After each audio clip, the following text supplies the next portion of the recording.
I'm sitting down this time. I'm not late. Coming back, going to the bathroom and all that. Wes, how we doing? Everything situated? You good? Yeah, I just have to make sure everybody sees my Peter back there. Oh man, guys, All what's that going on? glare. Yeah. Thank y'all for Too being here. much? Yeah, man, it's good to be back. We'll What's see. yeah, that's right. I'll address the audience real quick, guys. Welcome to tonight's show. We're gonna have a lot of fun tonight. We're gonna be off the cuff talking about the year, having some fun memories. And I was telling Uncle Bill, Wes, I've got like definite worst physical media releases of the year. I just want to get it out of my system tonight. Like I just want to bury. I want to bury with the golden shovel, and then I'm gonna move on. This is gonna be the last night for me to just get my grievances out on some shit. Just gonna be a hell of a night then. There's a lot of shit. Let me ask y'all guys a question. And first off, everybody, well, we already got over 100 people here tonight. Thank y'all for being here. And please, if you have not subscribed to Deadpit's channel, it's easy to find Deadpit Radio. They got it on their mics. You can see it. Please go subscribe to Deadpit because I got news for everybody watching tonight. I didn't know this, but if it had not been for these guys, they wouldn't have spurred off the Pizzowls and other people like that who inspired me. So these are, this is the Bruno San Martinos of So we're the ones basically to blame for everybody being. you're the ones to blame for ruining everybody. YouTube. You're the ones to blame for everybody opening their mail on video and not watching their movies. No, I think it's somebody else. God damn. Opening their mail on video is a great way to say That's what it is. Yeah. Let me ask you guys this though. I want to start off with something just a little different and fun. I always like to look back at the end of the year and think about maybe like a record or an album or something that like I was like this year this is like that record for me. I don't know if you guys are even into Manson that much, but I got to see him this past summer in August or September with Jay the Stingray, who you guys know. Me and him went together to go see Manson, and he had a record just come out. I think it's called One Assassination Under God, and I thought it was absolutely phenomenal. He got off the booze, he got off the drugs, he looked great, his screaming was on point, and I thought the new record was fantastic. So I don't know if you guys have like anything music wise from the past year that y'all, Do you listen to anything new? There's one band that I've listened to, and I know if anybody's heard this band, I know I'm gonna catch shit for it. But like I'm a huge fan of like punk, like hardcore punk and stuff like that from the time period like after the Sex Pistols and the Ramones. Like I'm a fan of them too, but I'm a fan of like Circle Jerks, Black Flag, all the bands stuff like that. yeah, all the bands that came after that, Minor Threat, stuff like that. For some reason, this year there's a band that came out, and I just took a liking to them, and I don't know why. And they're probably like one of the only new bands that I like, and they're called Amyl and the Sniffers. What? Whoa, whoa, whoa, whoa, whoa, whoa! Say the name of that band again. It's AMYL and the Sniffers. I thought you said anal sniffers or something. That's what I thought he Anal said. Sniffers would be killer. They are like they have a female lead singer, and they're like I don't know what the hell you'd call Dude, them. they got 1.2 monthly Spotify listeners, million Spotify listeners. Yeah. I thought this was going to be like an underground thing from. No, West they're not an Kentucky. underground band. They're pretty popular over like in that in Europe and places like that, but not over here as much. But it's a weird band because they're kind of like what Blondie would be like if like Debbie Harry just took it to the furthest extent, like with her lyrics and stuff. If she didn't go like commercial, I feel like that's what Blondie would have like ended up sounding like. All right, I saved him. I'll check this band out. Well, for me, I mean, I don't know if a lot of people are into this sort of music. I listen to a little bit of everything when it comes to music, but this is possibly album of the year for me. There's a girl out of Charleston, West Virginia that does old school country music. Old school. We're talking 1930s, Kitty Wells, and I don't know if anybody even knows who the hell that is.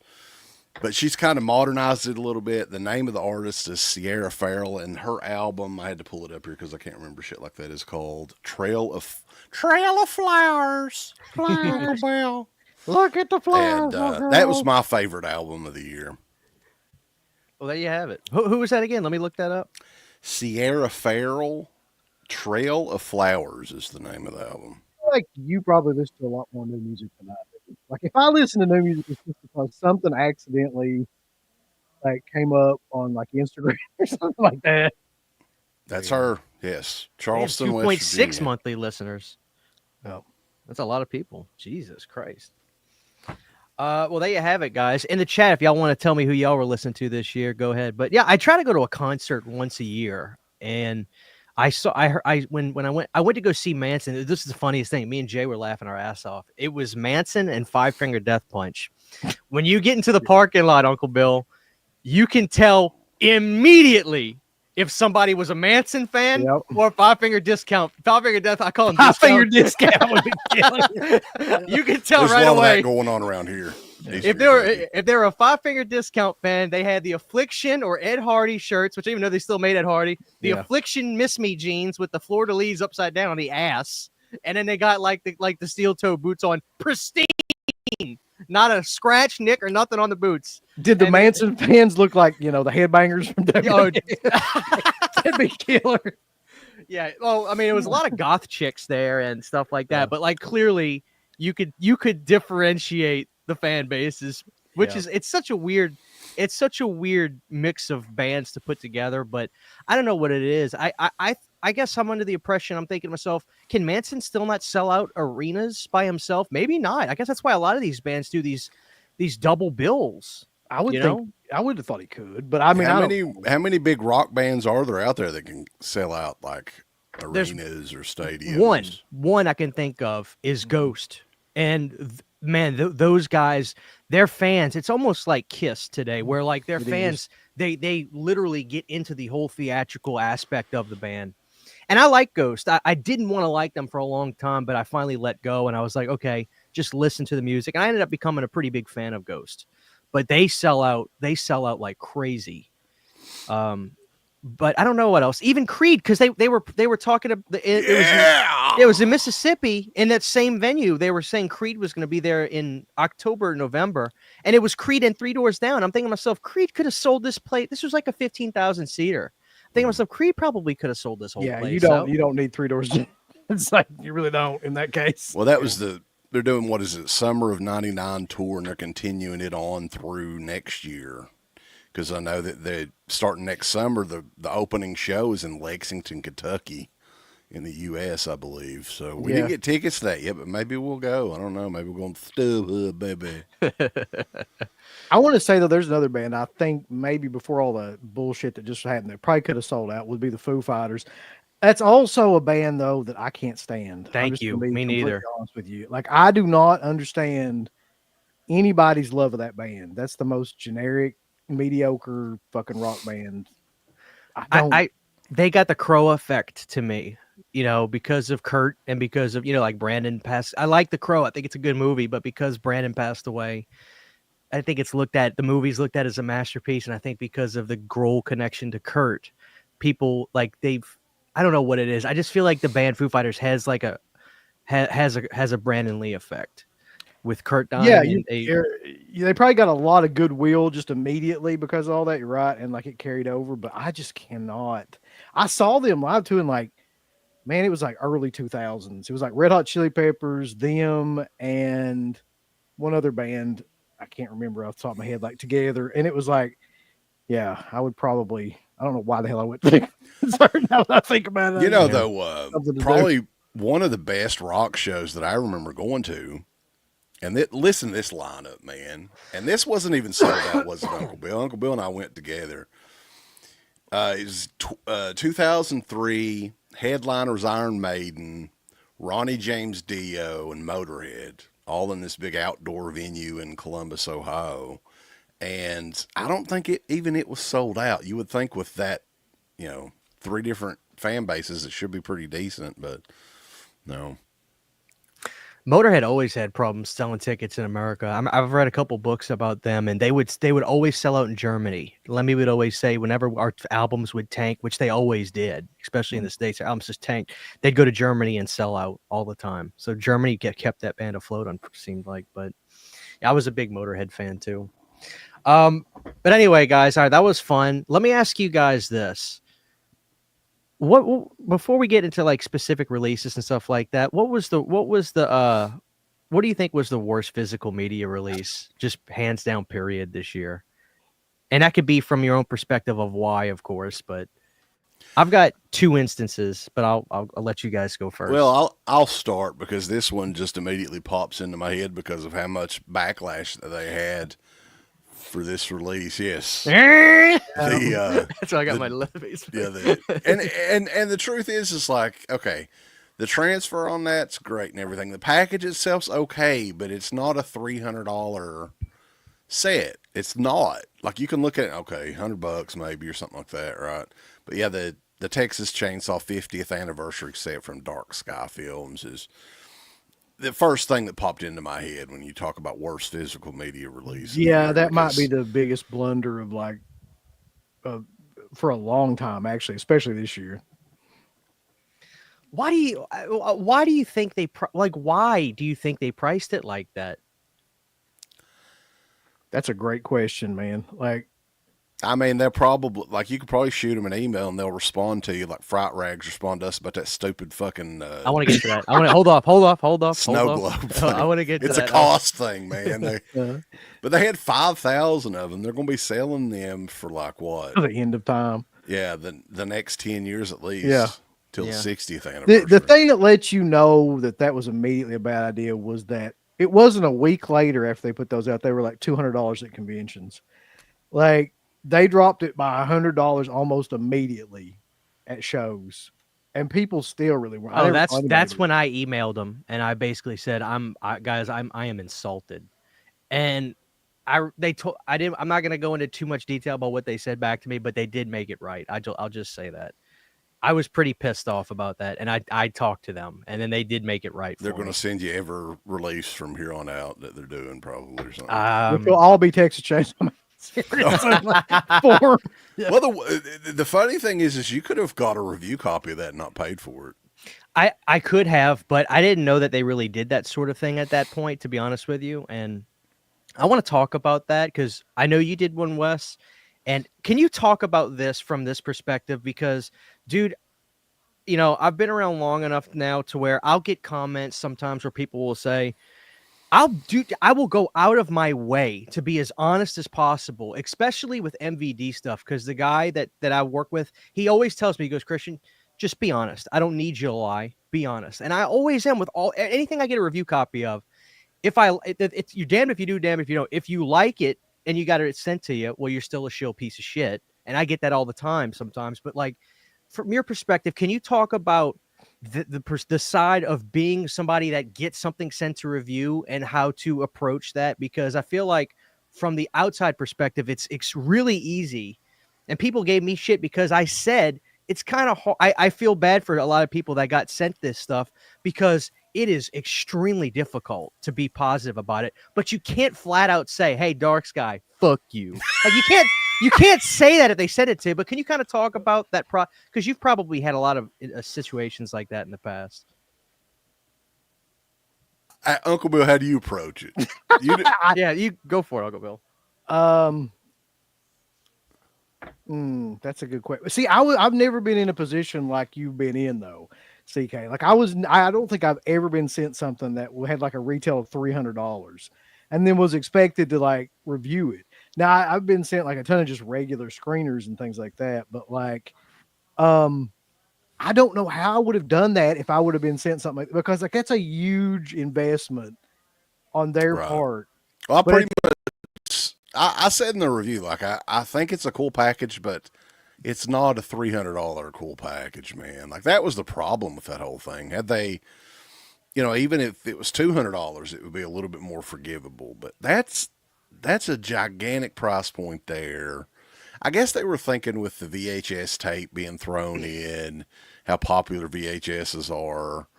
And there are a lot of people that love to have like the physical, like chainsaw and all that or whatever. But yeah, I mean, I don't know where they came up with that price. It does. I feel like people worry way too much about that too, though.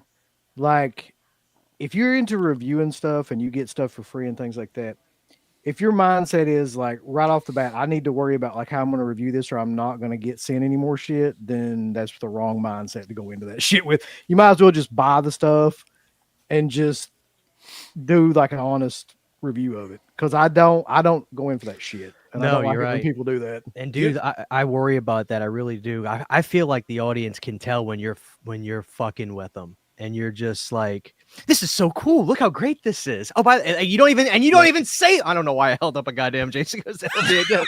But like when you, like I said, if you don't even say what the price is in the video, and you just talk about how good it is, it's like, dude, that ill will. People get pissed off about that stuff, man. So it's a slippery slope. But I don't think enough people that review stuff talk about that publicly enough. It's a dance, man. You can't lie, but it's like you guys can't expect somebody to say this is a goddamn piece of shit. Like you can't just flat out say that. That's like, true. You got to figure out how to word things like in a way where it's like at least professional. You got to kindly shit on it. Yeah, back in the day, we used to just shit on things. I don't think you can really do that anymore. But I'll tell you one thing that helps. I actually prefer it when people send us like just the discs without the packaging, because then I'm just like, I don't give a fuck. Like Arrow does that. I don't give a fuck at all. Like I'll say whatever like about it because that's the cheap, or a link. If somebody just sends like a streaming link or something like that, but like you're right, like there's pressure when somebody sends like something's worth like $100 or something like that, like, and that's what they're like $80 to $100 they're selling it for, and you're just like, all right, am I gonna go on here and just be like, God, this is a giant piece of shit and fuck them? Yeah. It is unusual to be sent like a big, like that chainsaw thing is kind of a one-off. Like I don't remember too many of those big box set editions from back in the day. Do you, Uncle Bill? No, I don't think that we've ever been sent anything that big or that kind of expensive before. Are you guys surprised at how much were sent out to people? I felt like, dude, you couldn't open up Instagram for a few days without just somebody else opening up that damn box. I saw a ton of it. It's like I just felt like they were like, we have to get this thing in people's hands and act happy. Yeah, maybe they're like, we've got 5,000 of these. Let's just go ahead and send some of them out, get them out the door. They probably recognized pretty early on we need to get a whole warehouse full of them. Yeah. Oh man, I wonder. Now here's the next thing I want to ask you guys: Is Dark Sky? You think they have any plans, or do you think they will somehow do another release of Texas Chainsaw Massacre in some form or fashion? Yeah, I do. I really do. 60th anniversary. So here's my thing with them, man. It's like I really like Dark Sky, and I always have, and I really like the people behind Dark Sky, but they have ridden that to death. Like they need to switch to something else. That's all they got. Yeah, they need to buy another property or something. Yeah, that's another thing about them too that pisses. They put out the big Hatchet steel box thing or whatever. Mm-hmm. So to me, that's like two things I hate, like right off the bat. That's another awful release. Well, I mean, we're just not fans of the movies. I don't know. I haven't seen. I just hate all those movies. Yeah. You guys, have y'all ever talked to Adam Green? Ever interviewed him or anything? I don't think we ever. No, I don't say that's mean, but no, we never have. We saw him at that Horror Hound show earlier this year. He's a little guy. He is a little guy. He's like, to me, like Eli Roth light. Like that's how I think about Adam Green. Like, yeah, it's like a clone of Eli Roth that kind of got popular. Do you guys have any other worst of the years? Because I have one. I don't know if you guys are going to say it. Well, I've got a couple, and one of them I don't own, but I've seen like the digital kind of, and it just like, if that's what it looked like, in that way, I can only imagine what it looked like, physical media, which is the fucking True Lies 4K. Yeah. I don't know if you saw that or not, but I did. like, oh yeah, it just, and another one that's actually very similar to that I absolutely hated and made the mistake of buying because it was like $10. Is Jars 3? But Bill, isn't it kind of so bad that you kind of gotta have it because it might of how improve the movie a little bit? Like, you know what I'm saying? Yeah, it's like the movie itself is bad already, but like in a great way. But also like the way they scrubbed it and everything, and the AI that they used, it really does kick it up a notch to like truly terrible. Like, And mark my words, they're gonna do that for Friday Part 3. Mark my words. I think Because so. something about that 3D camera stuff, I don't think it's if you just restored it in 4K, I still think it's gonna look like shit with that 3D camera stuff. So I think that's why they did that. So Oh yeah, I'm sure that's coming. I was thinking the same thing actually. yeah. But yeah, there's little they can do with that. However, they shot that to remaster it. I mean, I don't know. I'm not a director or anything, but yeah, even like any of the home video versions of it really didn't look too good, to be honest. No. So I don't know if you guys saw this or not, but I'm gonna throw this in there for one of the worst of the year because it got me excited. It got a lot of people excited, and I don't know if I was the only one who actually took the time to sit down and watch this. But I'm actually gonna throw in. I should have grabbed it, but the Via Vision release of Halloween 2 is one of the most insanely lying releases I've ever seen. So I don't know if you guys got that. It was advertised, which was so exciting for a lot of Halloween fans that they were going to have a HD upscale television cut, which, you know, there's a lot of people that they love that cut of the movie. And I was like, okay, cool. I'm gonna grab that. I'm gonna grab that. So I get the Via Vision Halloween 2. Now its packaging's kind of cool and everything on it. I put it in. I shit you not. The entire thing is shittier than the SD cut, and it's blurry. It's unwatchable. And I didn't see anybody else say this online. I swear to God, nobody watches their goddamn movies. Because I'd watch videos of people just showing it, and they're like, oh, this is cool. And I review it, and I'm like, guys, it looks like shit. Don't buy this. It looks horrible. I don't know. They do that crap. Like, I don't know if you guys remember that not Bloody Murder, Rocktober Blood, when they upscaled it, and this jackass put it in a 2011 iMac and just exported the movie from YouTube onto a Blu-ray disc. 100% remember. Yep. Yeah, well, that's what it looked like, except shittier. Like, it was blurry. The entire movie was blurry. I thought something was wrong with it, but yeah, that was the biggest ripoff of the year. I just wish they would. Oh, and the Joe Dante. Let me just say this: the Joe Dante commentary on Halloween 3. What it was some British guy talking about the movie, which that's fine. Okay, he's the film historian things, kind of film historians from Britain. That's a thing now. Right? Whatever.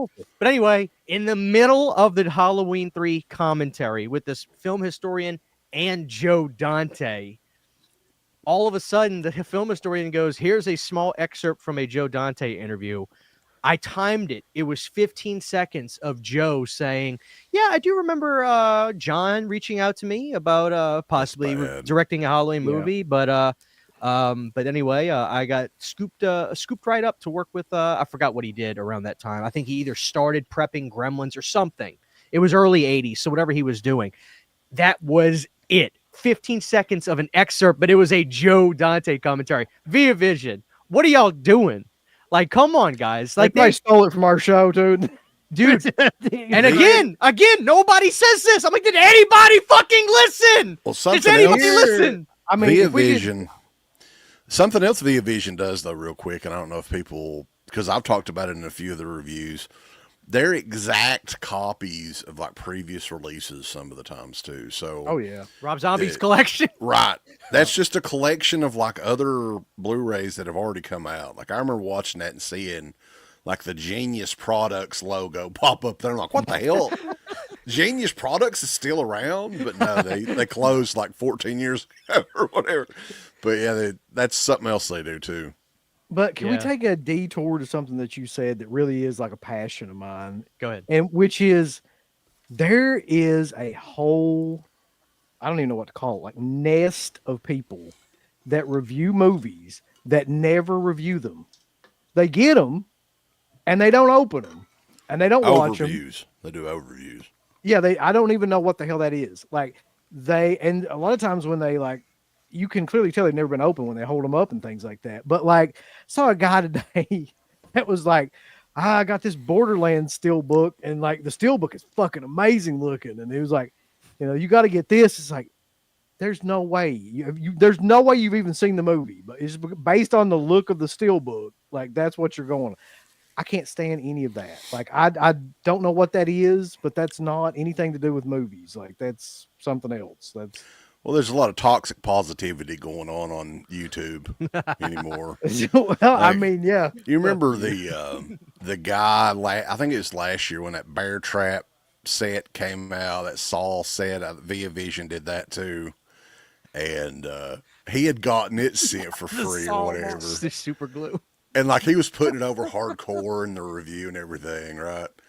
And like somebody was asking him if it arrived to him, and this was in the chat or whatever. He was like, "No, all I needed was I had to go to Hobby Lobby and get a little bit of super glue, and it was good to go. Though it was fine." I remember that because I made like a funny picture of like Uncle Bill on like a home improvement poster, the right tools for the right job. It's like, what if you have to make a trip to a hardware store after you get a fucking release? Something is wrong. Like, yeah, It's good to go. Just a little bit of glue, boss. I should message Via Viz. Hey guys, what glue do you recommend to repair the sauce? Was it a collection or was it just the first movie? I can't remember. I think it was It was a few different movies. I don't know how many different. Like, you've got to be the biggest idiot to keep rebuying these fucking Saw collections every year. Like, there's a new one that comes out at least every couple of years. Yeah, there was one, and I say this with love because I love Ken, but I remember he got it, and I think he might have got it sent to him to review, but I was just like, are you fucking serious? Like just because they put out X, they did another one. It's like they pumped those Saw things out. It's insane. Lionsgate shoots them out of a cannon. Like if there's a new trailer for a Saw movie, here's a new one. Here's a new one. Here's a new one. So, and I don't know. And I didn't even I hated Saw X. And it was so weird because I get accused of just Christian loves everything, which I typically just only talk about all the movies I like on the internet. Doing live streams and podcasts have definitely allowed me to let loose and talk about shit I hate. But when I do dislike a movie, Wes, it seems like that's when everybody else is like, what are you talking about, Christian? Saw X was fantastic. I said, oh yeah, I love the coconut head wig that Shawnee Smith had on. She looked great in that. Oh, she looked fantastic. I don't know if you guys remember. It's like the backwards hat when they like in make 6 him young. I can't even remember the last Saw movie I watched, to be honest. Like, I haven't watched any of the recent ones. I was never a huge fan of those. So you never saw Saw X. Mm-mm. Okay, so Shawnee Smith, God love her. There's a show called, you guys need to Google this. You haven't seen it. There was a show when I was growing up called Ned's Declassified School Survival Guide on Nickelodeon. And there was a kid called Coconut Head that literally had a bowl cut where it's like bangs, and then it goes down right here and then just cleans up. Shawnee Smith had like a wig the way she looked in Saw 2, like when she had like that horrible haircut. And they were passing her off as a early 30s girl, but Shawnee is mid to late 50s, I think. Mm-hmm. Nothing to get, like, look, I get it. You don't want, you can't like, and people will say, well, Christian, I mean, you understand that, what's his face is 80 something years old, Tobin Bell. I said, yeah, guess what? He's also a cancer patient in the fucking movies. So he kind of has an excuse to look like shit. Like he's a cancer patient. Uncle Bill was talking about, they had like a flashback scene in one of those movies with Tobin Bell where they tried to make him younger. And all they did is he put a baseball. I swear to God, I love it. No, straight up ball cap with the little punchy. They didn't change anything. Nothing else at all, just a backwards baseball cap, man. It's like, oh yeah, he's like 20 years younger. It's like, no. Oh, I'd take that over what they did in Saw X. But anyway, no, I wasn't really a big Saw X fan. But now this whole thing of trying to make sequels between old sequels is just, to me, it's pure insanity. I mean, it really is. Are we going to just start pretending that everybody's 30 when they look 60?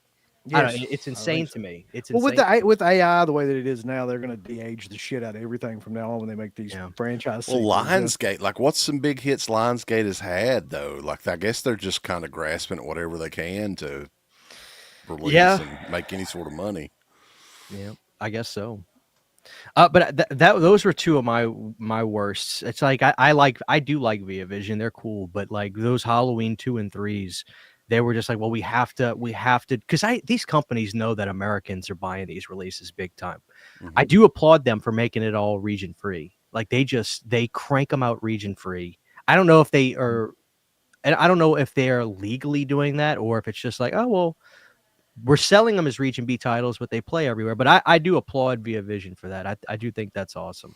So I don't hate Via Vision whatsoever. I just think Second Sight though, like interestingly enough, like they did the Blu-ray of Creep, which I wasn't really that familiar with that movie. I love that movie, but it's region A, B, and C on the back, so I thought that was kind of interesting.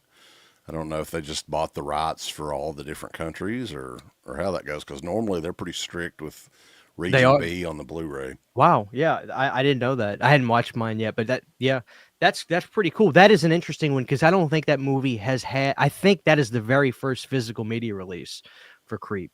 Because I would have owned it by now. Well, there was a DVD, but they must have not made many because it goes for like $50-$60. Okay, it must have been pretty limited. Yeah, I don't know if you've watched that yet, but I like it. But the sequel, I hate the sequel because the cat's out of the bag. You know, the guy's a nutcase. So the sequel, it's just like he's with another camera girl. And you know he's weird, so I love the first one, but after that it was, and they got something on Shudder, but I haven't. There's watched like a TV show now or something, right? They're doing a third one. I believe. Out. Yeah, I'm out. I don't do TV shows, especially ones of found footage movies. But let me ask you guys this: what was the best physical media sale of the year? Like, who actually put on the absolute best sale this year? I think we're all going to agree on this. It was a surprise. Is that the one you're thinking of? Yes. Starts with an S. Yeah. Yeah, that was... The Severin, obviously, is what I'm referencing. Right. Yeah, I think we can all agree with that. Because, like, we didn't know what to expect. Like, was that their summer sale that they did? The summer sale was insane. Yeah. Yeah. That's the only time I've ever really known them to have a sale, like an actual sale like that. Like, other times they would have like, and it would be this like $5 off or something like that. But this was like insane. Like I picked up every like Bruno Mattei title that they had because it was like, what was it, like $5 to $8 or something like that? Like there was crazy. a ton of those, crazy prices on like all those. I didn't have a whole lot of Severin stuff before that, but I kind of caught up with that sale. It was so good that after that night, I remember the next day or so, I was thinking to myself, I just would like anytime I pulled the website back up, I would be like, God damn, look how cheap this is. And I would keep adding it to my cart to where, I mean, they sent me a pizza box. The box was a pizza box size box full of movies. And I was like, God damn. But well, shit, they had like they had slip cases for like what, $1? Like they had the midnight slip case. Was it $1? Yeah, or $2 no, it was a couple like and I got it. I remember because I remember Wes showed it and I was like, wait a minute, that was a slip cover for Midnight? So yeah, that sale was incredible. And that's got to be sale of the year for me. Because it seems like the Vinegar Syndrome ones this year, there was nothing really that remarkable. Vinegar Syndrome's gotten to a real bad habit of just recycling all their stuff into other sales. So you see the same titles come up every sale. And it's like, they'll sneak. They're getting ready to do it again too. They got a sale coming up for the New Year's or whatever. Let me ask you guys a question about Vinegar Syndrome. Do you guys think that they are going to, and I'm not asking this out of just trying to start controversy with the company or nothing, but do you think those guys are eventually going to crash and burn? Do you think that they're going to ever push it too far with what they think they can get? Go ahead. It's possible, but I don't think it's going to be anytime soon because it doesn't matter what the hell they release, man. People everybody's talking about Congo. Here in a couple of weeks, everybody's going to be talking about Virtuosity, and they're excited about that stuff. Yeah, they've somehow managed to brainwash people into like whatever they release, all of a sudden people are fans of it. Like it don't matter what the hell it is. Like, shit from the night that nobody watched. Navy SEALs was another stuff one. From the 2000s that nobody ever watched or cared about. Dude, listen, when they announced Navy SEALs, I remember we watched the trailer on that show, but then I went and listened to the soundtrack like the next couple days. I fell in love with the soundtrack. Like Bon Jovi was on the soundtrack. There was a lot of good bands. Mr. Big, there was like 2 Mr. Big songs on the soundtrack, and I was jamming the shit out of the soundtrack for like a month before, actually like 2 months before it ever shipped out to me. But I don't know. It's like, dude, when I think about Vinegar Syndrome, they are definitely different from when I first got into them, because I thought they were just a horror label at first. Maybe they kind of were, but now it's just like smut, exploitation, and horror was all that they really were right. for. I think porn was like the first big thing that they did, really, and then they got into like horror from a little bit after that. And then like something weird happened whenever they released Rad, which that was a gigantic get for them.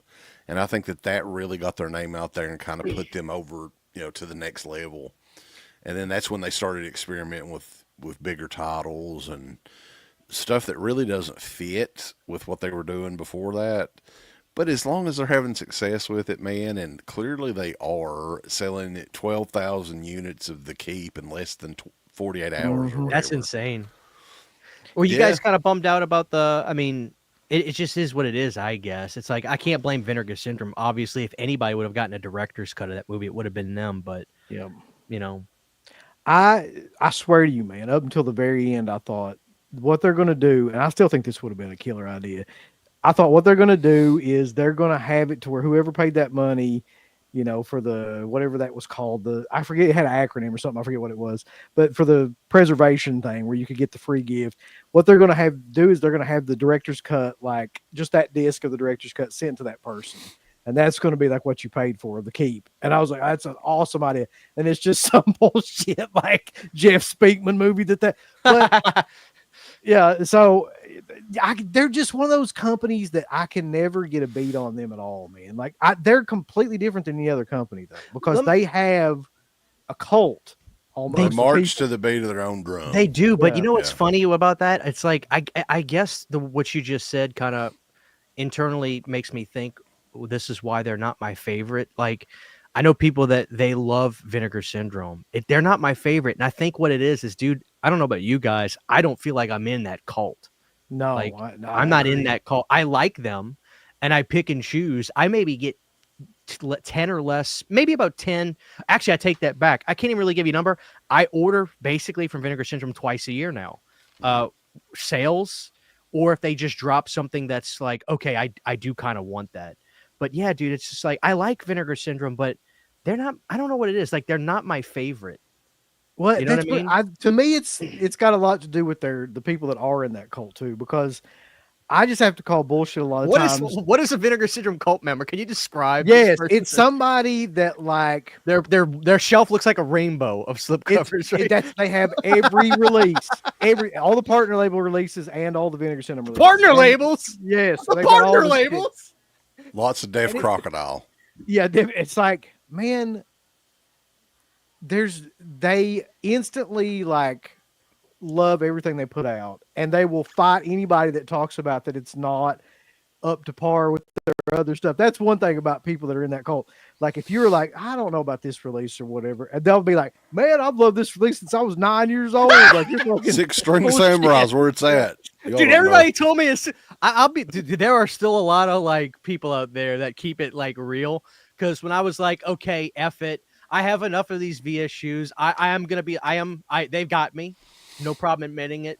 I've caught up with them now. Whenever I got 6 String Samurai, I gotta say there were a lot of people that said, good luck, it's a piece of shit. Like, that's a shitty ass movie. What's funny is that was the second VSU. So the first was Beastmaster, which I got that when it came out. Yeah, that's everybody was excited about that, and we were led to believe, hey, these are going to be like upper echelon releases, some bigger titles we're going to give this 4K treatment to. And everybody was excited. Like, what in the hell's coming out here, man? And then 6 String Samurai, dude. And I swear to God, like we were on. Yeah, I was like, I've never ever heard of this. You can't say that though. You can't say you've never heard of it, because then immediately somebody, how the fuck have you never heard of that? Are you dumb? Yeah, you watch too much Halloween, dude. Yeah, you're too caught in the past, bro. I'm in the future. They're like fucking Cure fans. That's what they are. They're like I've seen Cure. I saw Cure like back when they first started. I saw Before him it in got '89. popular. Yeah. Yeah. Oh It's yeah, I like, saw him in Saw '81. him first. no, you didn't. It's like, well, maybe I didn't, but you can imagine what it would have been like if I did. It's like that kind of fucking fan. Right. God, Yeah. man, it's just dude. super annoying, but like super passionate too. And they keep the lights on for that place. Like they buy everything that comes out. That's why I don't think they'll ever really fail. Like, Well, they're the only company that does the subscriber deal. Like I don't think anybody else does that, do they? I think Severin may have tried it once, and people were like, "Eh, we're not going to go there." But Yeah, the subscriber thing's interesting. Like, I can't. That's wild. But hey, I hear that like price wise, I know it's very expensive, but if technically if you were gonna just buy every Vinegar Syndrome title as they were coming out, you'd save money. But that's wild to me that they have they've got so much diehard fans that they're just like, I want all of it. It's really a testament to them. I'm not hating on that because I mean, God knows I would love to have people that would be like, dude, I love your wax melts. Can you please make a subscription service to yeah, that? I mean, can you imagine like just somebody just kissing your ass constantly, just anything that you did? They were just like, oh man, this is fucking the best. That's, I mean, I got to give them credit. Like, I'm not sure how they accomplished that, but more so than any other company, they've got that on Dude, lockdown. I was told, obviously it's like a behind the scenes thing, so I'm not going to say publicly, but I was told actually by a couple people that like they when they have those big sales, there's at least a comma in the number, at least one comma in the number on how much money they make overnight on those sales. So like, dude, it's insane how I still can't grasp how many people are really buying movies from Vinegar Syndrome on like a monthly basis. Yeah. You know? well, it's Yeah, almost like get it. Vinegar Syndrome's getting so big, though. Are they even a boutique label anymore? Because how many employees do they have? That's the thing. Yeah, it's Yeah. not a couple dudes, you know, Right. shucking Madman Blu-rays from It's point like A to point people- B. Like Scream Factory's not a boutique label, in my opinion. No, they It's a never have multi-million-dollar been. company. So I don't think they ever were, to be honest. mom and Like, I don't think pop, that small scale, like Synapse. I would still maybe put Severin in there, although Severin's getting pretty big. The thing about Scream Factory, though, that Blue like Underground. yeah, the thing about Scream Factory though is like even from the very beginning, they always bought other properties. Like they never were like, okay, we're just doing exploitation, and they had like, here's a box set of 227, or here's like a box set of like, you know, some obscure show from the 80s or not. Here's Alf or something. Like they always like hedged their bets on a bunch of different things. Like they didn't just release like horror films. So it's that they're a different entity to me. Like they're much more mainstream than a lot of these other companies. Yeah. What do you guys think about like with Severin over the last year? I mean, were you guys expecting them? I don't know if you guys kind of knew beforehand, but let's say you did. Were you a little more than surprised when they got opera? Because I felt like that was Severin saying like, we want to play ball. We want to actually get some titles that people legitimately know. Yeah, I think like, yeah, towards the end of the year, I was like, they are having the best year they've ever had. Mm-hmm. And that, Do I you still think, let me ask you this. Do you think, in all seriousness, do you think the Four Flies on Grey Velvet, what's the name of them? Is that the name of the movie? yeah. I keep, for some reason, David Lynch popped in my head when I said that's Blue Velvet. Do y'all feel like that was kind of a turning point for them? I mean, you guys, and even me to a smaller extent, couldn't have been the only people that were complaining about that clearly false advertisement. I mean, do you think that do you have any idea if they actually kind of like listened to the criticism on the way that they were operating with that kind of stuff and said, okay, we got to kind of course correct here? I mean, I feel like they really did course correct. That's just me. It does seem like after that point, they really took more of an emphasis on the packaging and all that, and some of the deluxe packaging they do for some of these sets. No kidding, man. It's maybe the best. Like all the Haunts Be Ours or whatever the big sets are that they do, the detail, the foil, like all the decorative, all that stuff. Like you don't see hardly anybody do anything like that. And the clones from Bruce Lee set is the same way. Like it's very, very detailed. They've changed quite a bit since then, it seems like. Yeah, I'm happy for Severin. I like a lot of the titles I've picked up. Some of my favorite titles I've picked up this year have been Severin titles. Like I like that Church release. I like that movie, The Church, quite a bit. But Peanut Butter Solution has to be one of my favorite movies I've watched this year. I was telling Garrett, I said I don't think you guys will ever top that for a recommendation. My wife watched with me, and she was just like, what really flipped us out, like when we finally were like, okay, what world are we living in, is when Celine Dion started singing, and like because I know her voice, who doesn't? When I heard Celine Dion, I said, this is fucking insane. Like, dude, Celine Dion is singing in this movie. Fucking, like, I don't know what it is, but Canadian nuts. Children's programs and movies and stuff from this time period. And this movie is totally bizarre, especially if you're going in completely blind and don't know what the hell to expect. But keep in mind that movie was playing in the 80s on HBO. That's for insane. kids to watch, and that's how I saw it initially. And for years and years, I was like, "What in the hell's the name of this movie?" And then whenever I got the internet, I finally rediscovered it. But yeah, it's a bizarre. I mean, I don't even know, a fever dream sort of movie. And I think we are going to be doing something on Peanut Butter Solution at some point in the near future too. So do it, that'll man. Be fun. Let me ask you this. The last thing I'll ask you guys about Vinegar Syndrome, because I feel like I was a little bit more on the opposite side of the coin from a lot of people, and probably you guys. To me, when I saw that they announced they were doing a 4K of The Howling 2, to me, I consider that more of a bigger title for them. But I felt like, and I was like, finally, like something I've actually heard of. I Howling 2 is a disaster piece to me. It's ridiculous. I like it. Yeah. But like, I felt like more people, were you guys like the majority of people where they were just kind of like, oh, this is fucking stupid. I was just like, wait a minute. Look at the amount of shit Vinegar Syndrome puts out. Yeah. The Howling 2 is stupid. And you guys could be honest with me. Did you guys follow more along that line or not? Because I was like, Howling 2 is a big title for them. I mean, I'll eventually pick up Howling 2. I love that movie, like for all the reasons, like it's just so stupid. But yeah, but I kind of feel like 2 years ago, nobody would have been saying that. Like they would have been like, oh, that's awesome. But now like Vinegar Syndrome has become something else. Like that was the kind of thing that would have gotten people excited a couple years ago, that now is just like, oh, they're just like, oh, that's bullshit. I'm not sure what they're waiting on. Well, they should have done a Howling like sequel box set, like they did for that Amityville set. Like I would have loved to have seen that with 4 or 5 of the Howling sequels.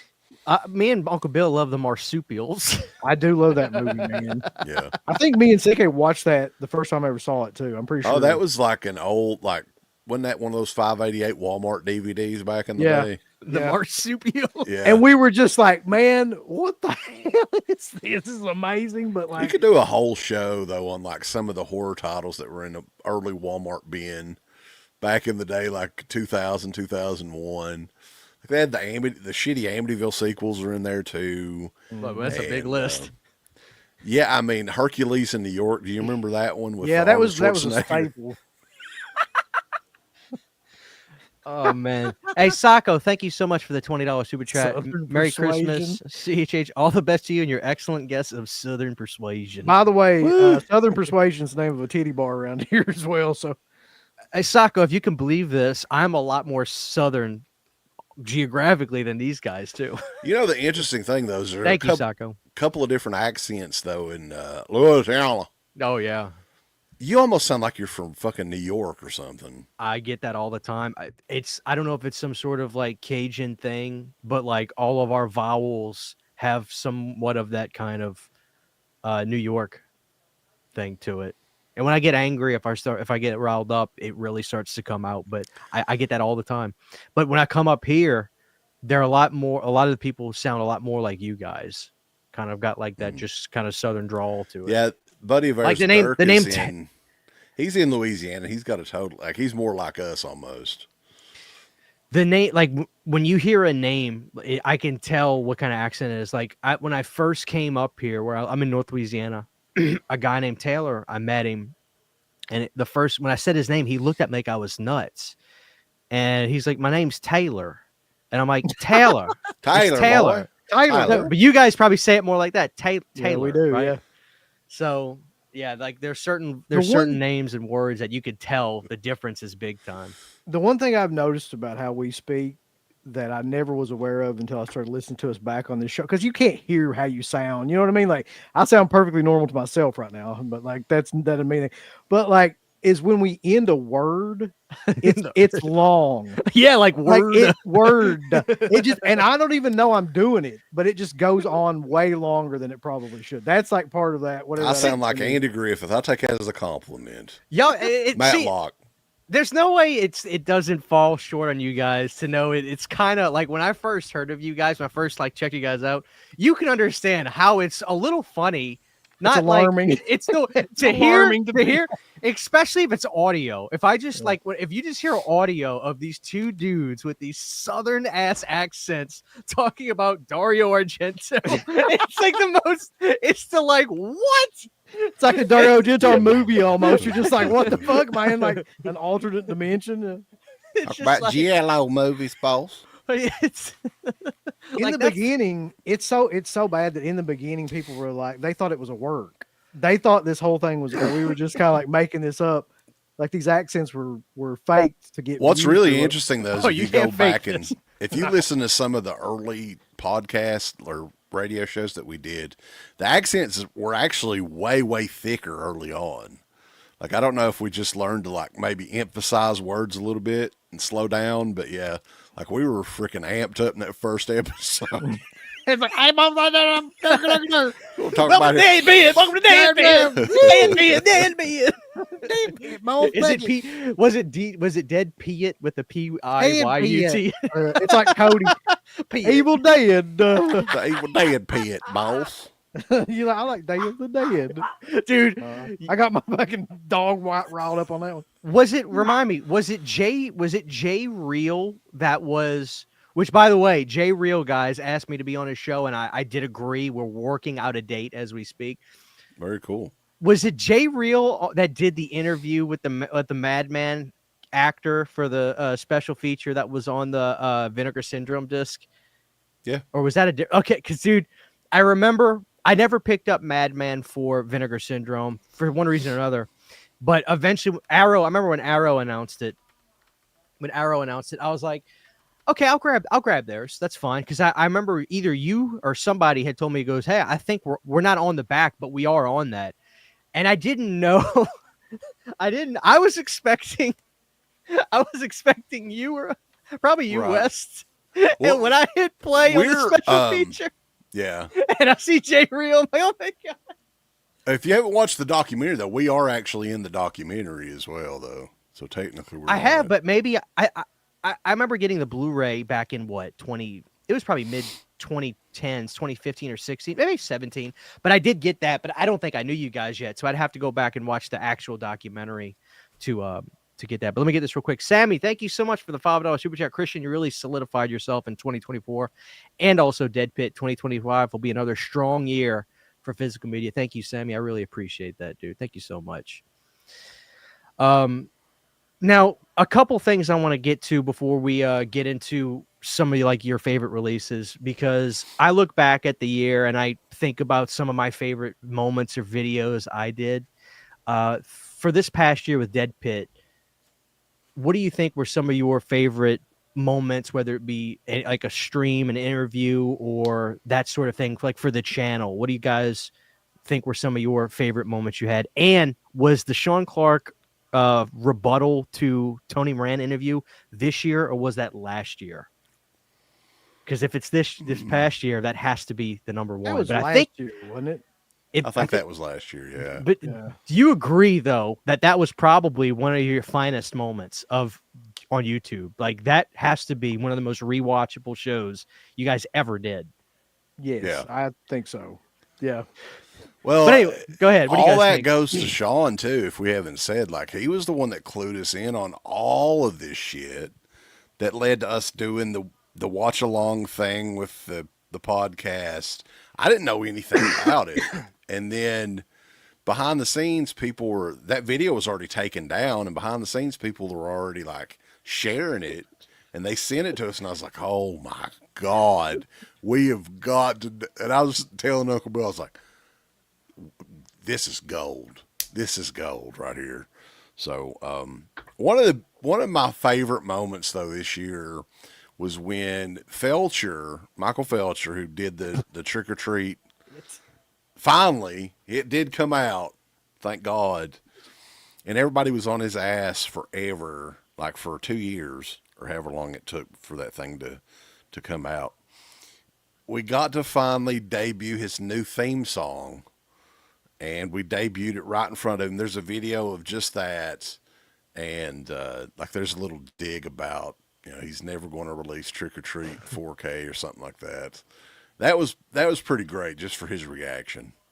That was great. I remember watching that live, and yeah, the Felcher stuff is always great.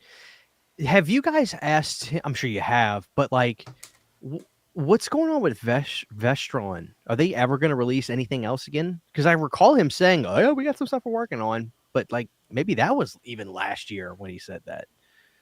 We did ask him about that last time, didn't we? When we had him on, and he was like, "I think he just kind of blew it off." They're doing that Lionsgate Limited now. It's like another sort of boutique style sub-label. I don't know, man. I mean, it's interesting. It's been over a year. They did take a long hiatus around COVID time. Yeah, I don't know. It may be dead. I haven't heard. Yeah. Well, the Felcher stuff was great. And another thing, was it this year basically that you guys started to kind of, because this was a guy I watched, and I still want to have him on the channel. I was just trying to find something perfect for him. But this past year I saw you guys really start to have Rambo Raff for Life start to be on. Now, obviously, you guys go, I'm assuming he a Deadpitter back in the day on the forums and all that, or on the website? Yeah. Yeah, he was on the message board back. I assume so, but yeah, like it seems like, was it this year that he kind of started? I started to see him pop up a lot, like on the show, and now he's kind of like a cast member, so to speak. He just does a lot of shows, a lot with you, Uncle Bill. I see all the time. Yeah, I mean, we just started doing that. Well, what we first started doing was that X-Files series of shows, and then that's what like really like reconnected us and Mark, and then we started doing the Friday Night Live show every Friday. And it just became that. But I'm not sure which one of us were around first.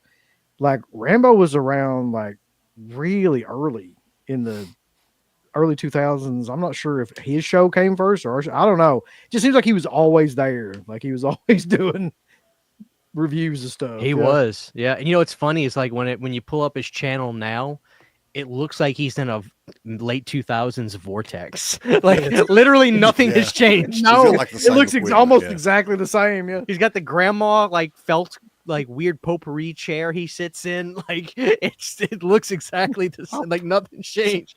Like it's like that weird old 70s chair he sits in. It's something though. It adds to his vibe because that's kind of his like thing. I don't know. That's his. Like all of his videos too are like paid requests too. So yeah, he is doing like sometimes uploading 8, 9, 10 videos a day. Reviews, commentaries, playthroughs for video games. Like I don't see how he does it, but more power to it. He loves been around a while. Yeah, he dude. I remember like when I first started watching like YouTube stuff. Like I remember finding his channel, and I would just watch his shit all the time. And I don't think anything ever literally ever changed. Like Rambo Rap, I think was always his channel name, as far as I remember. Looks identical. Like he looks exactly the same. I really think he's stuck in he's in a vortex wherever he's at. He's in some sort of loop. Like I think what he should do, Uncle Bill, please tell him to do this. Tell him to go online and buy a calendar that's like from 2008 and just hang it on the wall behind him, because if you watch the video, you'd buy it. Like you'd buy it's 2008.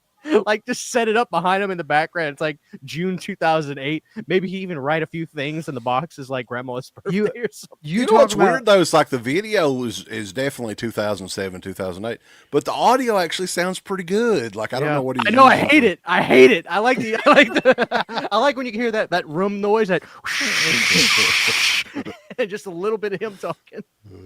Dude, you want to something funny about him though, and he's done this a couple times, and it cracks me up because he'll do it in front of like Mark, who's like a big time like obsessive collector.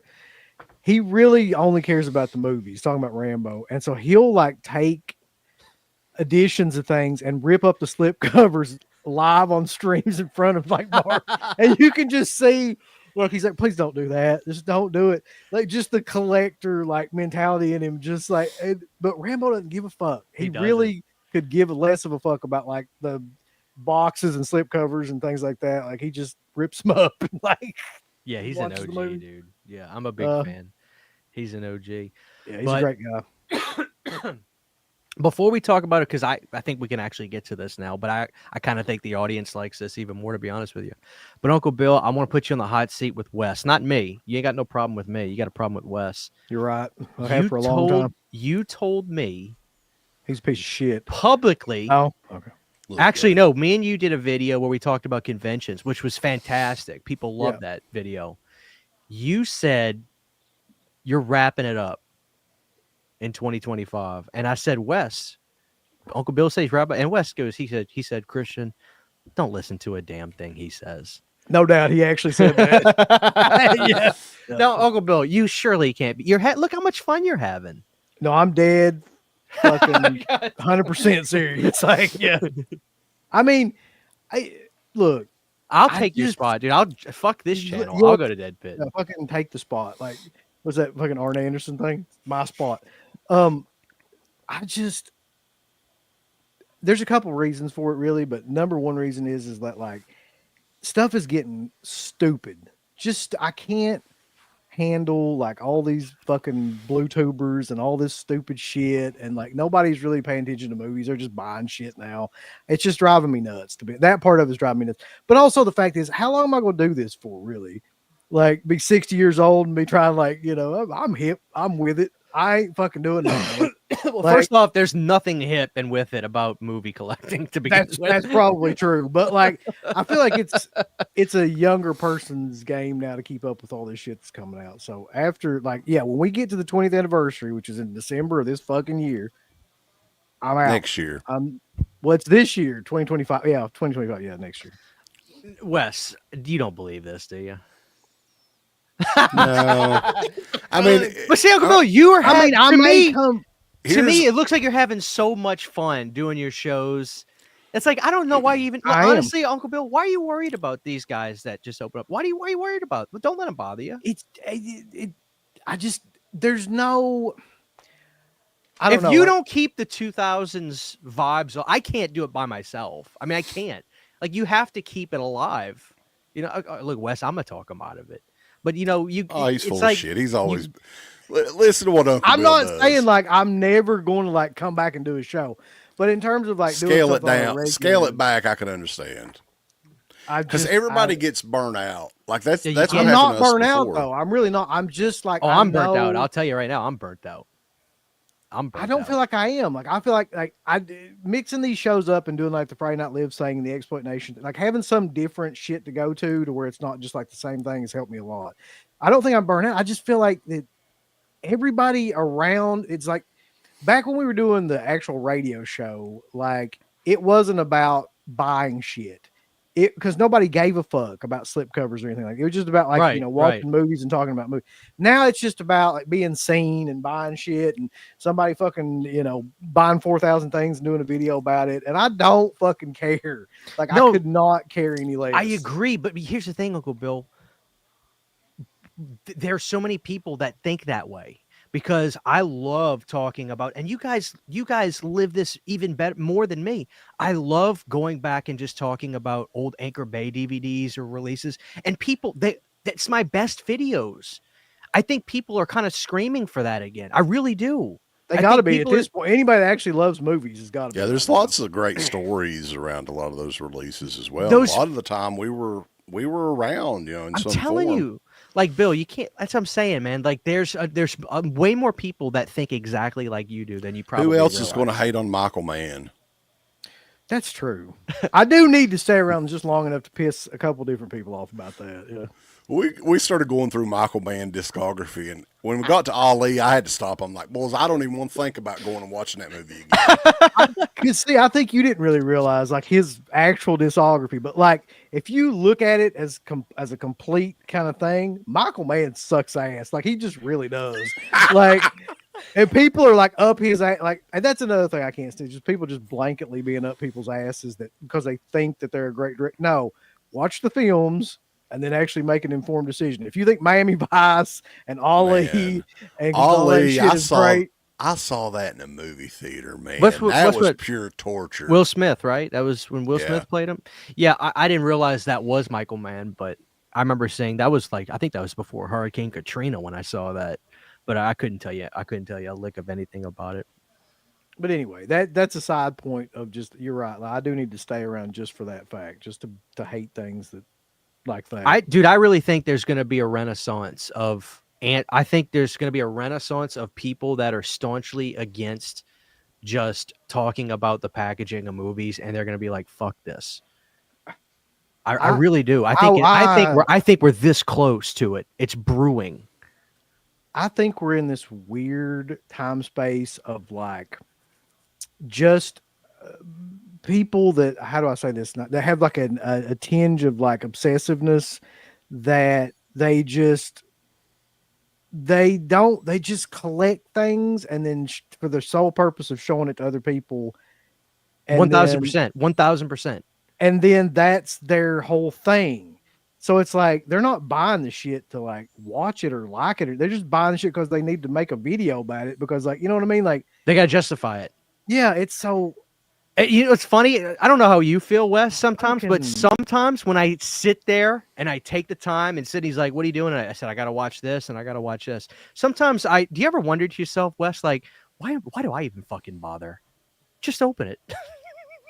Just open it. You may get the same exact views. Like, what's the point? Right. But dude, I can't help it. I go through the effort, man. Like, I do. I think my audience appreciates that, and I'm for you the same. But dude, I do have those moments where I'm like, why do I bother? Just open it. Yeah, I mean, I think it gets to the point too where a lot of these people lose. Like, maybe they don't care about credibility. I don't know. Maybe they don't care about it. Where they're like, I don't think so. Here's a big stack of shit I got. They say, here we go, boys. Woo, woo. Here's what woo. Opening like all of Kino Lorber releases for December 2024. Woo, it is. Woo, I got that. Yeah, it's it. No, I hear you, dude. And I think what's great about what you guys do specifically live is you're always talking actually about movies. You know, it's not necessarily because you guys, like, I don't really see you guys as a physical media channel to begin with. Really. I hope not. You know, I hope that's not how we're seen. I really do. Like, yeah, that's not what I would ever want to be. You know, but last thing I want to ask you guys before we actually talk about this, I'm happy about the return of Anchor Bay, and I'm not gonna so. I went through the trouble of watching. I don't know where it's at. Hold on. I watched. Not good. Kirsten Baha. Good. I actually liked this. Abruptio. Did you guys see? Have you seen all three of these movies? I'm happy about it. I think people need to. I don't know. Maybe people. I doubt a lot of people have seen these. But I think it's gonna be we're gonna be okay with Anchor Bay. They're just getting started. But I liked this movie a lot. I reviewed this the other day on the channel. I don't know if people are actually gonna go out and try it, but I didn't know shit about Abruptio. I didn't know. I literally I got it and I was like, okay, I'm gonna put it on. I thought I was gonna hate it in the first 5 minutes, but I was like, it's wow, very this is actually weird. Kind of. And I love weird, right? So I liked it. But are you guys gonna give Anchor Bay a fair shake and see how we do? Like, I'm excited about the return of Anchor Bay because I don't think they're going to be a bells and whistles company. They're just going to put out hopefully some cult stuff and hopefully some up and coming stuff that will eventually become cult hits. That's what I kind of just want from them. We have enough, we have enough fancy dressing release companies already with Vinegar Syndrome and stuff. So, I mean, how do you guys feel about them coming back? I mean, to me, Crust and Abruptio were the two best ones. Sure. I liked them all though. And the Jeff Daniel Phillips movie is better than the last couple of Rob Zombie movies you did. Yeah, it's like, I mean, God. you can Yeah. tell. Like, I didn't trash it. I was like, I did say definitely.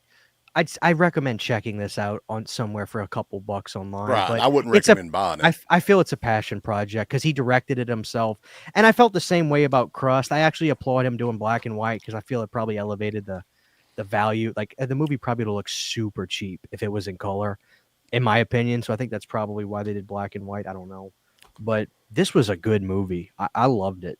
I really did. This was actually one of my favorite movies I've seen this year, which I haven't seen a whole lot, but it was weird. And I didn't realize that Sid Haig and Robert Englund were in it because I got so lost in the movie. I wasn't listening to the voices for, I guess, actors. I wasn't like, who is that? I liked it a lot. Yeah, I mean, I really wish, though, it's cool that they're doing the independent releases and they pick out some unique ones. I'll give them credit there. But I would love for every once in a while, license some old movie, do a Anchor Bay Classics line or something with the old logo. People would be all over that, man, if they Oh, were they to do would. that. I don't know if they could get that old logo or not, but that would be That's fucking probably awesome. one company I would give a complete pass to. Like, would be Anchor Bay Road. Just be like, just do whatever, man. Like, Yeah. you put They've some of earned shit it. out, yeah. Like, but I just don't want them to turn into the Stars version of Anchor Bay again. Like, that's my Yeah. biggest fear. But I haven't seen any of those movies yet. I'm assuming that like everybody said Abruptio is good, so like I'm assuming that was pretty good. But I have all the goodwill in the world for Anchor Bay, so I hope they do well.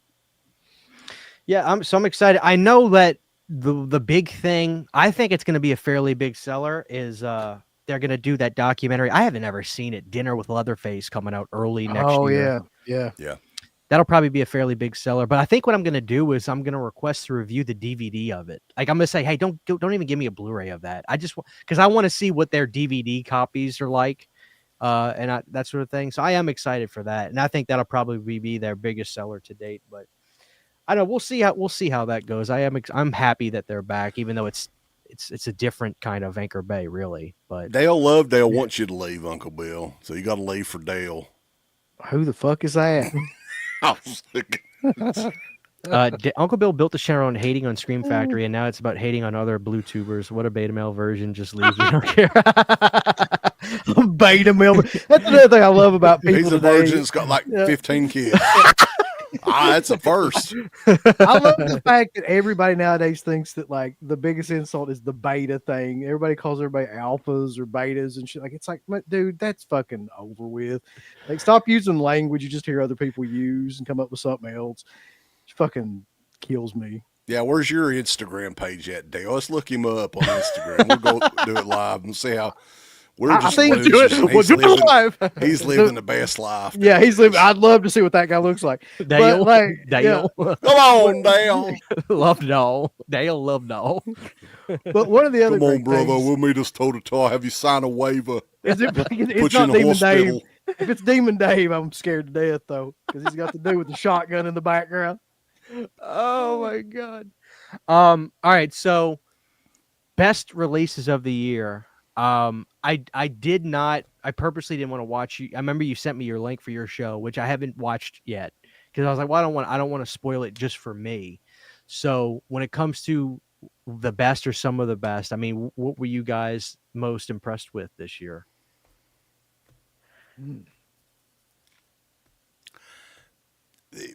I think Second Sight Films was Studio of the Year this year. Studio of the year. Yeah, for me. Man, they just keep. Oh, it's like almost every month they put out something. Like the Hitcher set was one that personally, for me, was like my last big release that I wanted in 4K. From here on out, I don't really care, whatever. I mean, eventually they're going to come out with the damn Friday the 13th movies in 4K. That's fine. Right, and the Elm Street movies is fine and everything. Did you get that at all? Did you break down and get Elm Street or no? I did. My wife bought me the big Steelbook box set thing for Christmas when we went to Orbit. At least you got that. I mean, at least that's kind of, that release is not bad. You know, I wouldn't say release of the year, but there was a lot of people put that release over, so I was like, yeah. And Well, if you're gonna get it, get that one because the steelbook's pretty cool and everything on that. yeah, and they went so far to add all the original audio and everything back, so that's pretty huge. A lot of cool nerdy shit there, but that Hitcher set, man, that was just the big one for me. I mean, there's a lot of other great releases throughout the year, but yeah, that was one that we've been waiting on for a few years. And there's not a studio that I would have, rather seen do it other than Second Sight. Who else put out a Hitcher this year? Somebody else did. It was Warner Brothers in the U.S. Oh yeah. Did you see? Did you guys review that, or did you see anybody review that? I don't even think I saw somebody have one. I don't think anybody who got it. They just waited on the second side. I mean, that was kind of the. I mean, yeah, that. In terms of sales, I mean, how many copies do you think of the Hitcher sold? They probably sold thousands and thousands of that box set. Yeah, I'm not sure. I mean, you would imagine that, yeah, all over the world, people were buying it. I mean, when it comes to just the overall packaging as well, even though I don't have room, I really don't. I've got stacks of stuff over here in the corner you can't see. But like their attention to detail, the little books they come in, the smell of the books. I love the smell. Dude, the smell is intense. The arrows cards, is like that too. Yeah, the extra features, the transfer, just the overall package, they're really hard to beat. Yeah, the Hitcher has to be, I think, on anybody's list. If you got it, it's on your list for best of the year. But following you up on that with Second Sight, I think my favorite release of the year was honestly the Blair Witch. Mm-hmm. I was blown away by that. And again, dude, when I put on the documentary, the fact that the start of the documentary is the last shot of the movie, and then all of a sudden the director in that house picks it up and then shows, my jaw was on the floor. I was like, I can't believe I'm seeing this. And honestly, the documentary never seemed to end. Like, it was long as shit. It's like 2 hours long. Dude, it's twice as long as the movie, yeah. It's like, it was shocking how much behind the scenes stuff they filmed. And then they had, like, I believe it was a festival cut or something where they talked about this when they were when in the beginning of the movie, when Heather is going around to people in Blairstown or whatnot, when she's asking people about the Blair Witch, some of those people were legitimately just people walking down that lived in this town, and they were asking people about it. And some of those people's reactions were actually real. Some of them were actors, but some of them were like, huh? Like what? And I think they chopped some of that out for some reason, because I think they didn't want to have too many people say, no, I have no idea what you're talking about. But I think they left maybe one or two. But anyway, I thought that was probably one of the best releases I was fascinated by, because I never really knew that in detail, like how they did that and how they would just have plants, for the actors and stuff in different places, and nobody really knew who they were. So like the actors in Blair Witch have to go up to everybody and kind of ask them if they knew about the Blair, to figure out like who the actual plant was that knew about the script. Like, it's kind of genius the way they did it, just to keep people like from looking like they're acting, especially like the main cast.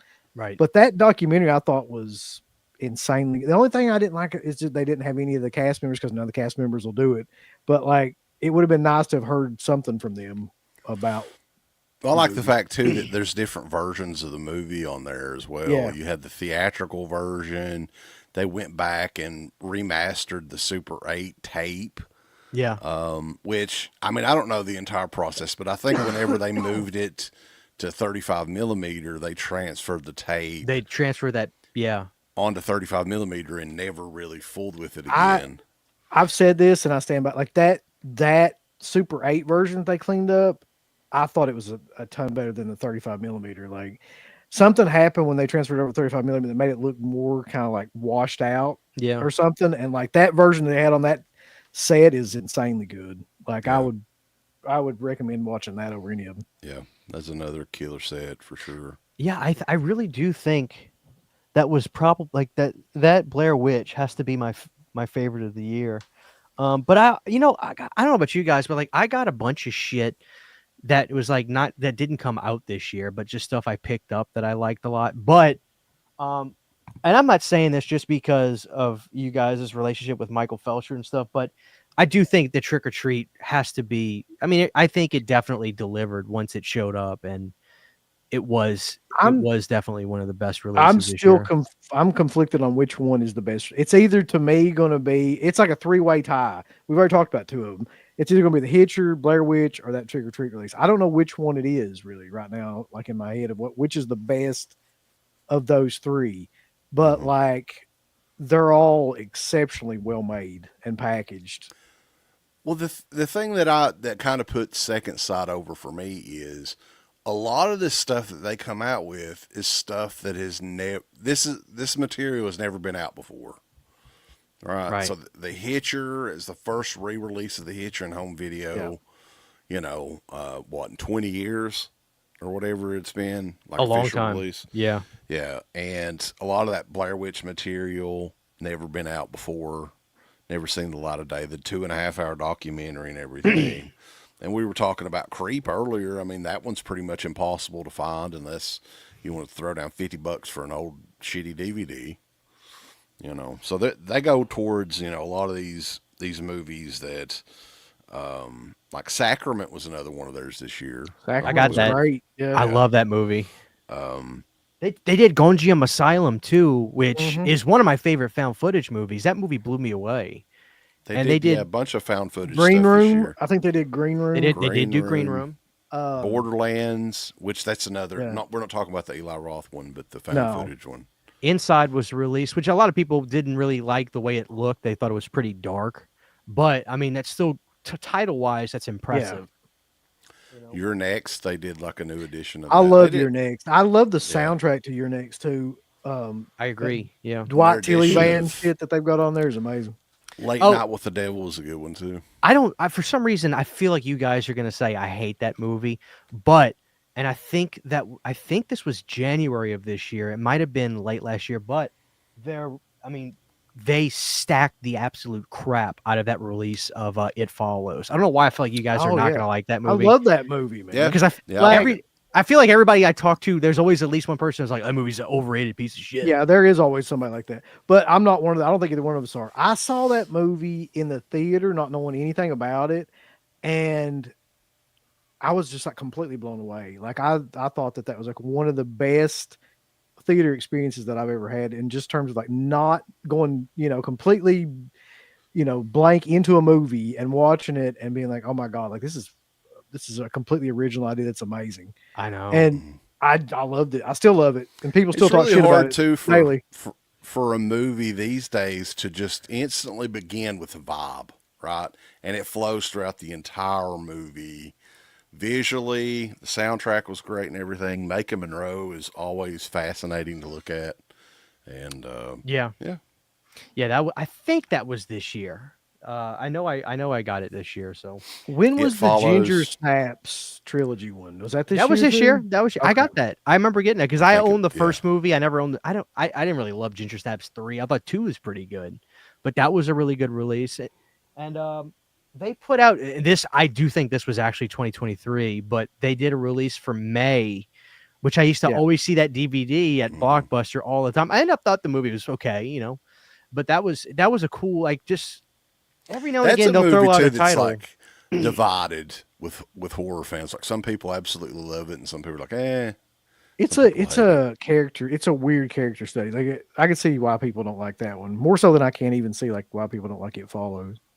Oh, was this 2023 or 2024? Romero, Martin. That was 23. 2024, I think. Okay. Was that 24? I think you could order it in 2023, but you got shipped to you in early. I think it was this early year. 2024. Yeah. Are you guys? I wish I'd known that. Like that was just to me that's just like it's one of those things where like I really do love George Romero. That's my favorite director, and I like Martin, but I don't feel like I could really recommend it to somebody unless they're like just a really big horror fan that hasn't really hasn't happened to see it before. Like I feel like people would be like, this is boring as hell. See, that's the it's thing. not like, for everybody. yeah, the first half of Romero's career after Night is pretty fucking boring, man. Like it's pretty industrial looking and it's pretty boring. Like when you get into, and I love these movies, but I can completely see why people think that they're not good and kind of like, or like The Crazies. and Martin, and I don't even like Season of the Witch or There's Always Vanilla or anything like that, but like um Yeah. Martin I really like. I just like I think that was a release I was not impressed with at all. Like, oh, you didn't like the release, or you just No, well, I it looked like shit, but I don't even know what did. they used Well, to. that's not their fault. Yeah, they That's couldn't. Richard Rubenstein. Oh You Like man, that the guy. camera there's a whole story negative. behind that. Yeah, he's holding the camera negative hostage, so they had to go with like a I don't know, Inner positive or inner some crap. positive or whatever it is. Yeah. What are the chances we get a 30th anniversary Mortal Kombat next year? It's just so funny because I rewatched that couple like last week before, like in the morning when I was on night shift and I just needed to like do something for a few hours before going to bed. I watched that movie. So I actually think Mortal Kombat would kind of look okay. I mean, if they did Annihilation, it would be insanely but ridiculous. But I like Mortal Kombat. We I need grew to up with that mention that shit. there is an audio issue with Blair Witch. There's somebody got their panties all up in a Well, wad. I Oh, watched the movie, but I don't remember. It's so weird. It's and a very sometimes small issue. I think a lot of people probably wouldn't notice it, wasn't it? It was like what was it, man? It was something stupid. Like one of the things should have been in mono and it was in 5 point or vice versa. I can't remember what it was. One of the cuts didn't have the right like audio over it. Yeah, it's something like only big like audiophiles would probably notice. Got the big 5.1 setup or whatever you got. But they were sending out a correction disc, and I think like I wasn't exactly through. Wasn't that when they asked people to like you had to send in an email to get that disc? I guess. I don't know. I think that was the one where you had to like prove you'd bought it and then send in an email. I don't like it when companies do that though, to be honest. Like if you do some shit like that, like you should have like a main kind of list. Cause I know like I think it's Severin did that with the opera release. Like they just sent people the disc. You didn't have to do I shit. mean, at the same time though, is it an issue that a lot of people are even going to notice? Probably not. I'm gonna have to look into that more, Andrew, because I remember somebody messaged me about that, and I was just like, what did I miss? So, to me, that's really impressive if people are picking that kind of stuff up. And I mean, if I get the replacement disc, I need to. I may as You can't. well. I think you just send an email that get with your proof of purchase to them and like say replacement disc or something, and they send it to you. Did you guys have anything else that you could think of, or I've got a bunch, man. Honestly, please, if you want to? I think this came out in 2024, but early maybe 2024. This is a fucking awesome Oh, that was. dude. This is one of my favorite soundtracks to any movie ever. The score of actually this movie, of the first one anyway. And this is an awesome release of these movies. And that it's like when you hear that score come on, and it's the way that they've got it remastered and everything, it's just great. Like I love this release. Yeah, I love Conan the Barbarian a lot. Destroyer, I like Destroyer too, but Barbarian, man, when he cuts James Earl Jones' head off and throws it down them stairs, dude, that's crazy shit. I've got a signed James Earl Jones 8x10 of him as Thulsa Doom. It's freaking hilarious. The photo is hilarious. Yep. Wes, was it you that told me this? Because somebody on a stream I did, like maybe it was the last Planet Dirty, was telling me that they had a Return of the Living Dead poster that they brought to a convention, and they went to go meet Miguel Nunes Jr. and he signed it as Demon instead of Spider. And I was telling him, and I was telling the guy on the show, I was like, I'm pretty sure it was Wes who told me when he went to go meet Miguel Nunes Jr. He was on the phone the whole time. When he went to go take a picture, what did he do? He did this with the phone. He just tucked it behind his back real quick. And it went right back on it. Yep. Like, if you're that, if somebody is that blatant of like, I don't want to be here, I don't want to care to be here. What does it say about me that like I almost want to go meet him at a convention just to see if I can top your See what he experience? does. I want to see if I can top your experience. Well, he was on. I think Pizzo had like a bad. Oh God, I forgot about Oh, that. I watched that live. That was insane. And I knew like. We were warned because I wanted to get him on the show back years ago, but I was warned pretty much like, no, you trust me, you don't want to have him on your show. And it's not like, I mean, I don't think he's an asshole per se, but it's just not, he doesn't care. Like it's just like he's He's got no interest in it. he's not a horror movie fan or anything, and doesn't really have any good stories. So, but yeah, we were definitely warned about that. And I remember when Pizzelle announced that, I was like, oh god. I didn't think it would turn out like that, though. To be honest, like Dude, I watched it when he goes, "You got 5 minutes." I was like, damn. And Piz, obviously, Piz wasn't gonna like react in any sort of way, but he was just like it took him back for a second. He's like, okay, and he's flipping through his paper, like getting his notes, like, oh shit, let me hurry up and ask this real quick. Man, don't you kind of feel though that like in a situation like that, if you're Miguel Nunez, you should be really thankful that anybody wants to interview you, like that anybody remembers any of that shit. Like it looked like he's doing really, like he was in his house and his house looked really nice. So I don't like I'm assuming he doesn't need to do these conventions to make money. Like no, I don't know. He did Joanna Man. I mean, that's what he's living off of. Well, he was in Scooby Doo. Joanna Man money. He was in like smaller roles in bigger Hollywood movies. Yeah, he was a Street Fighter. I mean, DJ in Street Fighter. DJ Boss. I mean, if you went out on the street and asked like 50 people who the fuck Miguel Nunez is, you might have one person maybe that would know who that was, but like that's Joanna Man. Joanna Man. I never understood that shit where people just like act like it's such a burden to be interviewed. It's like, dude, you should be thankful anybody gives a shit at all. When you guys first started doing conventions, Corey Feldman wasn't doing them, right? He wasn't doing many, I don't think. Because the word is when he started, he did that Crystal Lake documentaries thing where he was part of, like, he was telling the story. He was replacing Paul, like, you know, when they were recreating the campfire on the 2013 documentary. He was telling the stories, and I was like, oh wow, Corey Feldman's actually like becoming involved with like his horror movie stuff again. That's cool. And I think around that time, maybe around 2015 or so, he started doing conventions.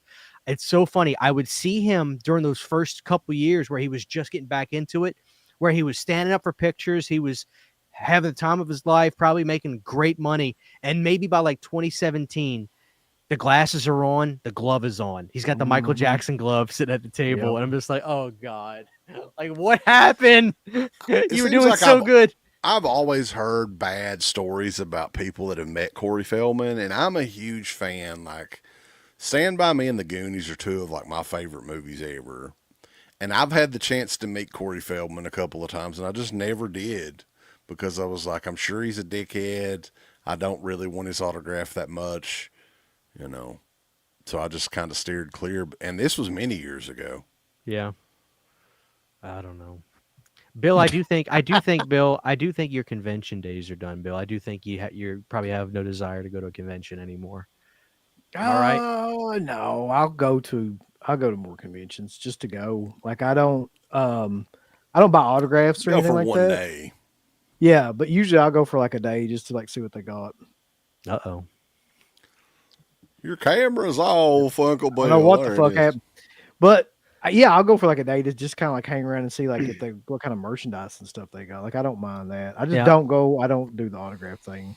I don't know. I think I'm going to. I think you guys probably only do Scarefest. I don't know, but I was talking to Jay. Like I think I'm done with Texas Frightmare because even though they got a bigger venue, it's still way over packed, and it's uncomfortable. And I think I'm gonna go to Full Moon Horror and Tattoo, and I think it's somewhere in Tennessee around April. I'm gonna go to that because Piz and Jay are gonna go to that. So it's in Nashville, I think. Nashville, yeah. Somewhere in Tennessee. I think I'm gonna go to that this year instead because I hear it's a little bit more of a chill atmosphere, and I want to be able to just hang out with friends and stuff, and just buy me and my wife. We just go and get like T-shirts. We check out Paul Bearer Press and the $10 custom tees. I love those guys. They hate me when I show up. I'm like, what kind of deals we work with today, boys? If I buy 5 shirts, what are we getting? And the guy's just like, oh. He's like, just pick out what you want, then we'll talk. Because I wheel and deal at them places. I don't care what the price tag says. If I go on a Sunday, I always say, hey man, paying cash, what kind of deals we got? And you'd be surprised, man. They'll because they don't want to lug that shit back. They want to sell it.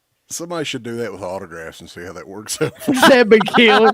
Well, I can give you 20. I'll give you 20 right now to scribble your name on this DVD. Hey, if you go to somebody that has no line, maybe you can probably get away with it. Yeah. So I can tell you though that like sometimes, very rarely, like especially on Sunday, if you go up to people, like you will get a free autograph. Like it's rare to like see that, but it does happen. I've seen it. Maybe it's your kid.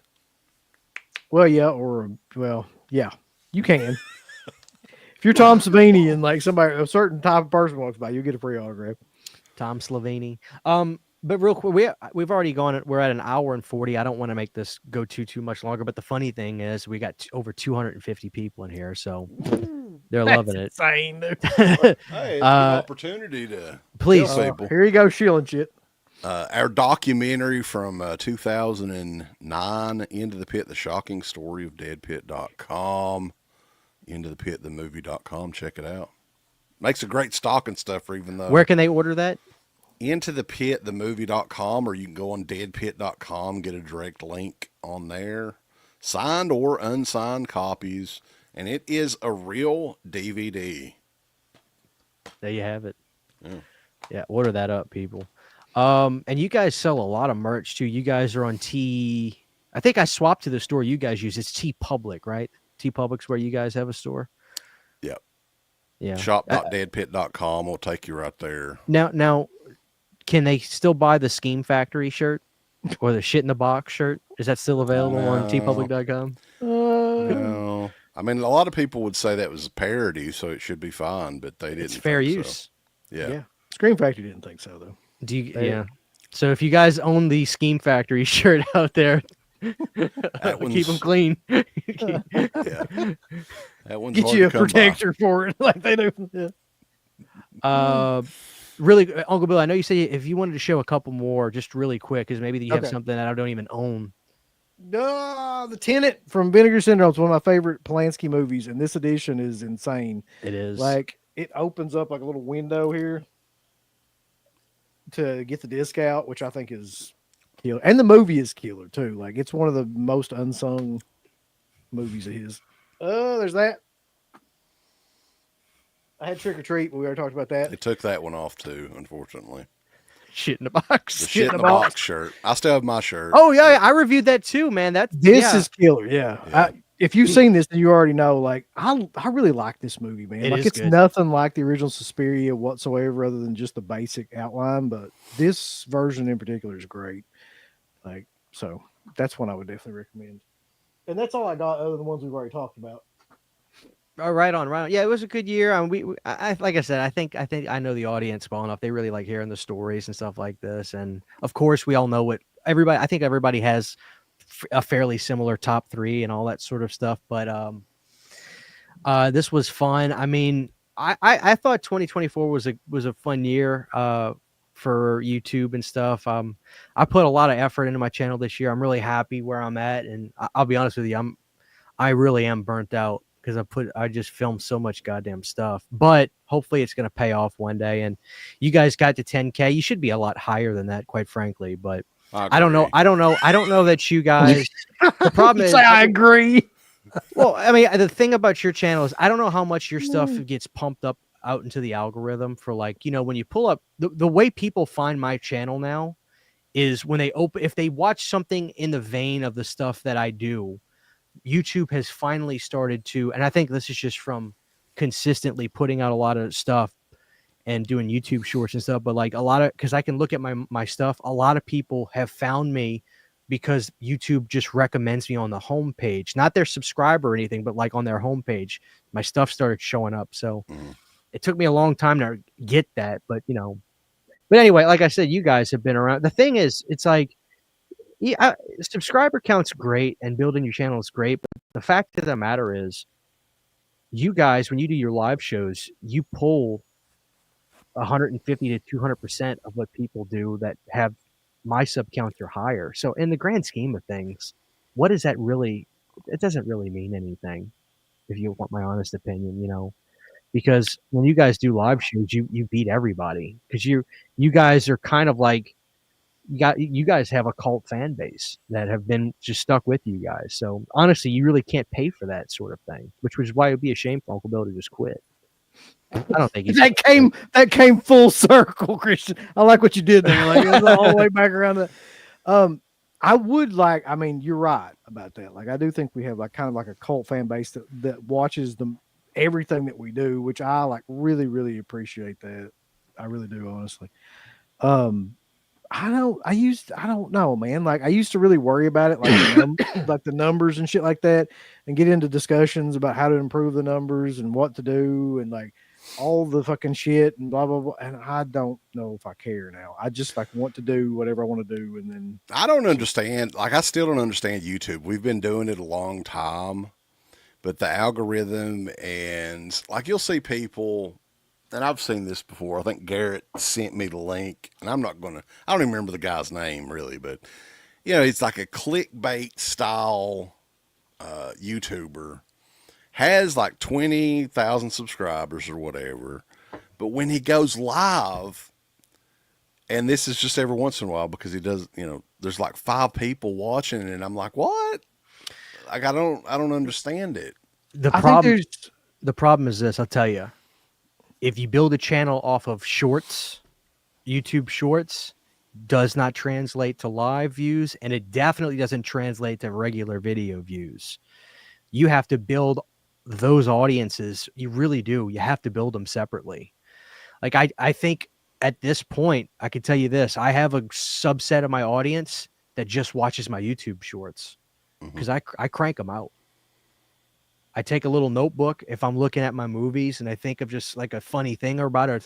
I write it down, and then once a week I film like 25 shorts, and I edit them throughout the days, and then I just let them go. And I have audience that just watches that because the commenters are different on that.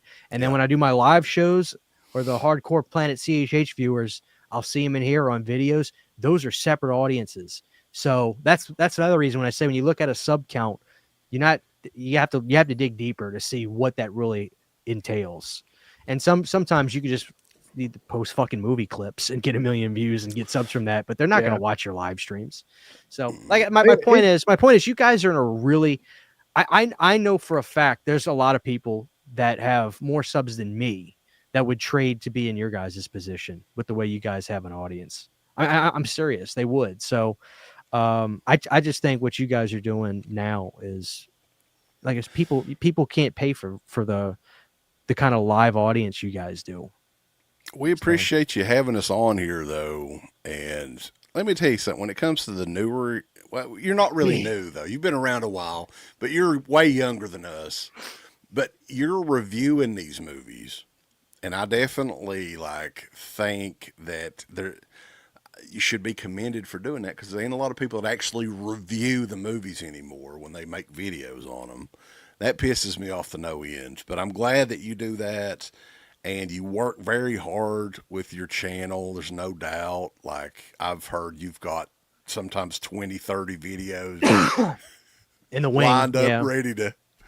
So, yeah, I mean, you definitely, congratulations on all the success and everything, but I feel that we're doing a disservice to this video if we don't make fun of Scream Factory some more. Please.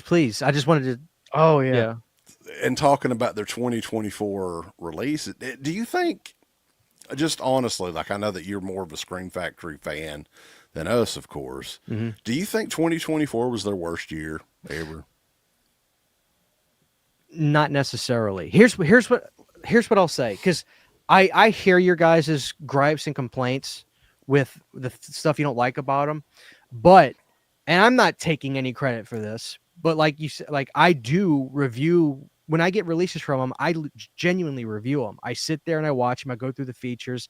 I definitely think that they have made a concerted effort to make their repeat customers not feel so gypped off as they have been.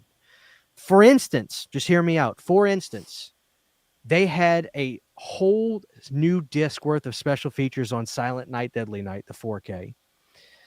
They had new features on Shocker, which I'm not saying that makes it worth buying by any stretch. And I don't tell people everybody should buy Shocker because there's 3 new interviews.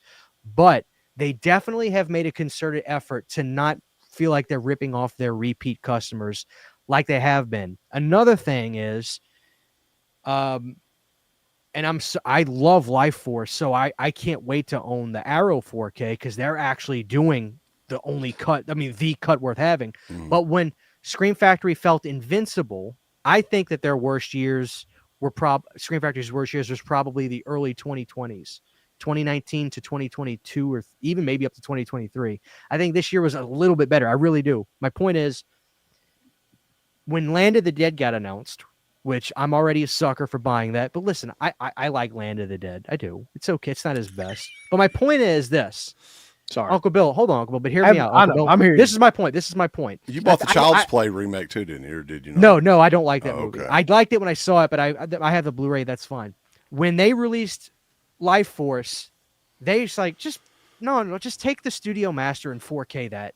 Just 4K that. Then fuck the director's cut. I'm not worried about that. And people bought it, and they're like, wait a minute. You guys didn't do a 4K of the director's cut with all that crazy extra shit in it? And people are like, what? I think enough people voiced their opinion. And so when they did Land of the Dead, whether you like it or not, you can agree. To a certain extent, they were like, okay, hold on.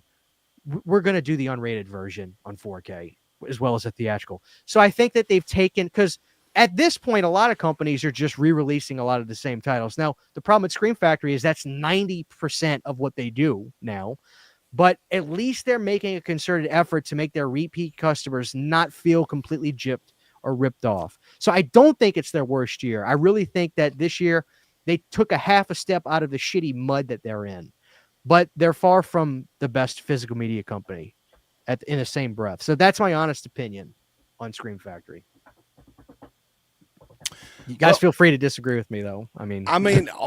Okay, and there are still, I don't think there's as many, but like loyal Scream Factory supporters. And honestly, like there was a couple of different releases this year that I thought was interesting. I do have them in the collection. Funeral Home is an old 80s slasher movie that I never had an official release. And then Stepfather, I picked the 4K up of that. But most of this other stuff, man, especially, and they're continuing it on in 2025 with these upgrades. Like, do you feel the need? Getting announced.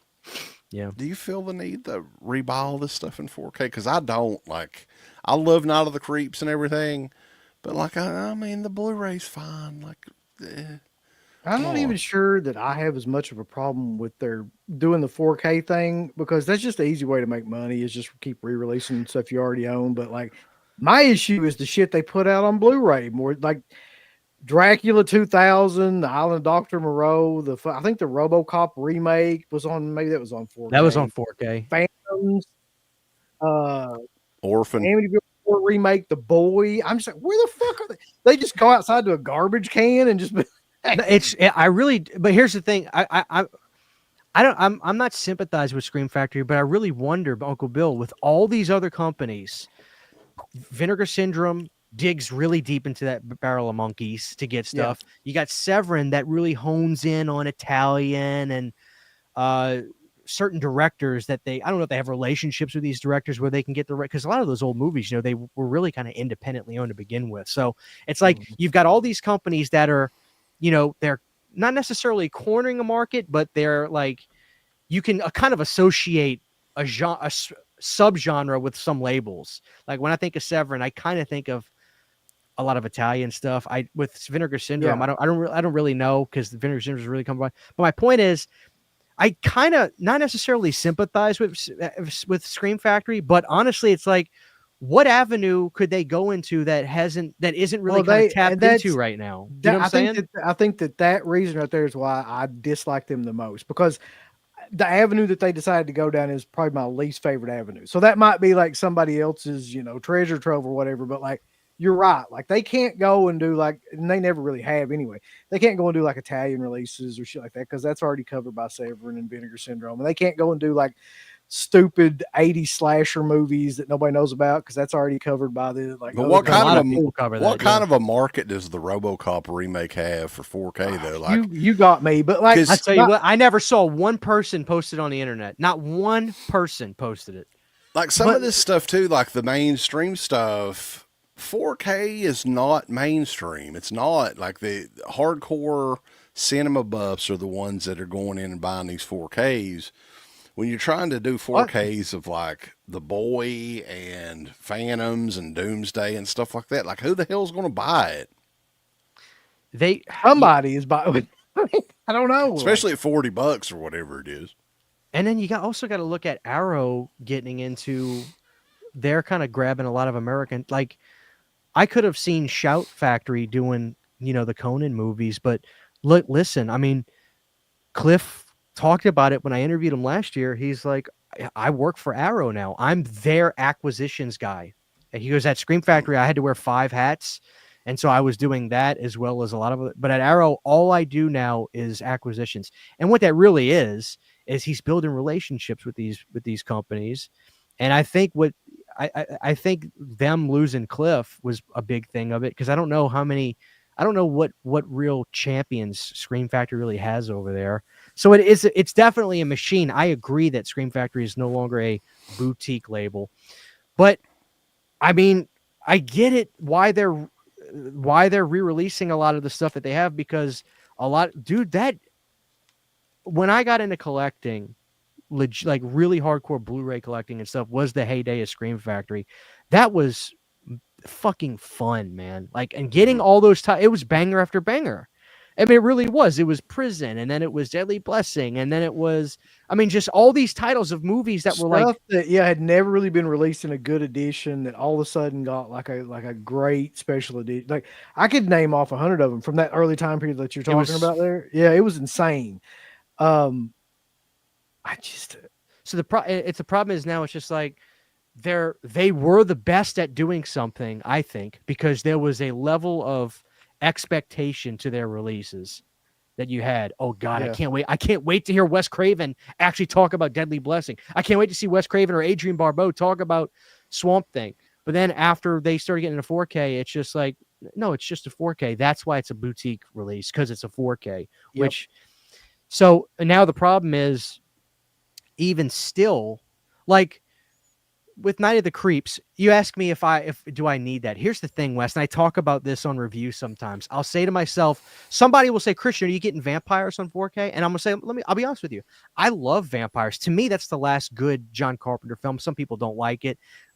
It's neither here or there. My point is, I'd say, guys, this is the thing.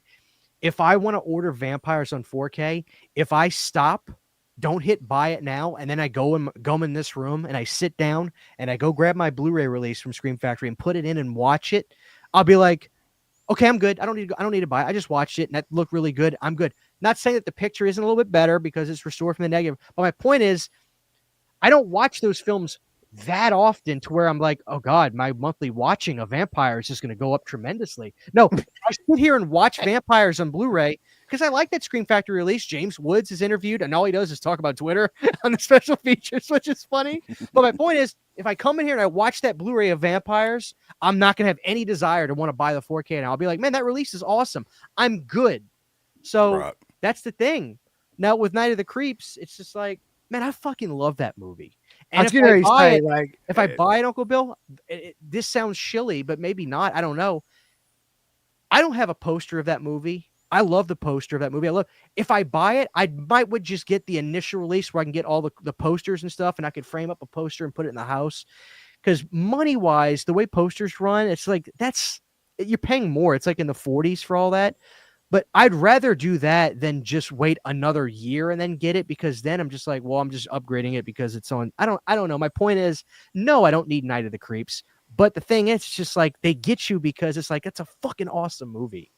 Yeah. You know? Well, Night of the Creeps is one that like I will champion because that's like one of my favorite horror films. Number one, but number two, like I was also old enough to be around when they put out that first DVD.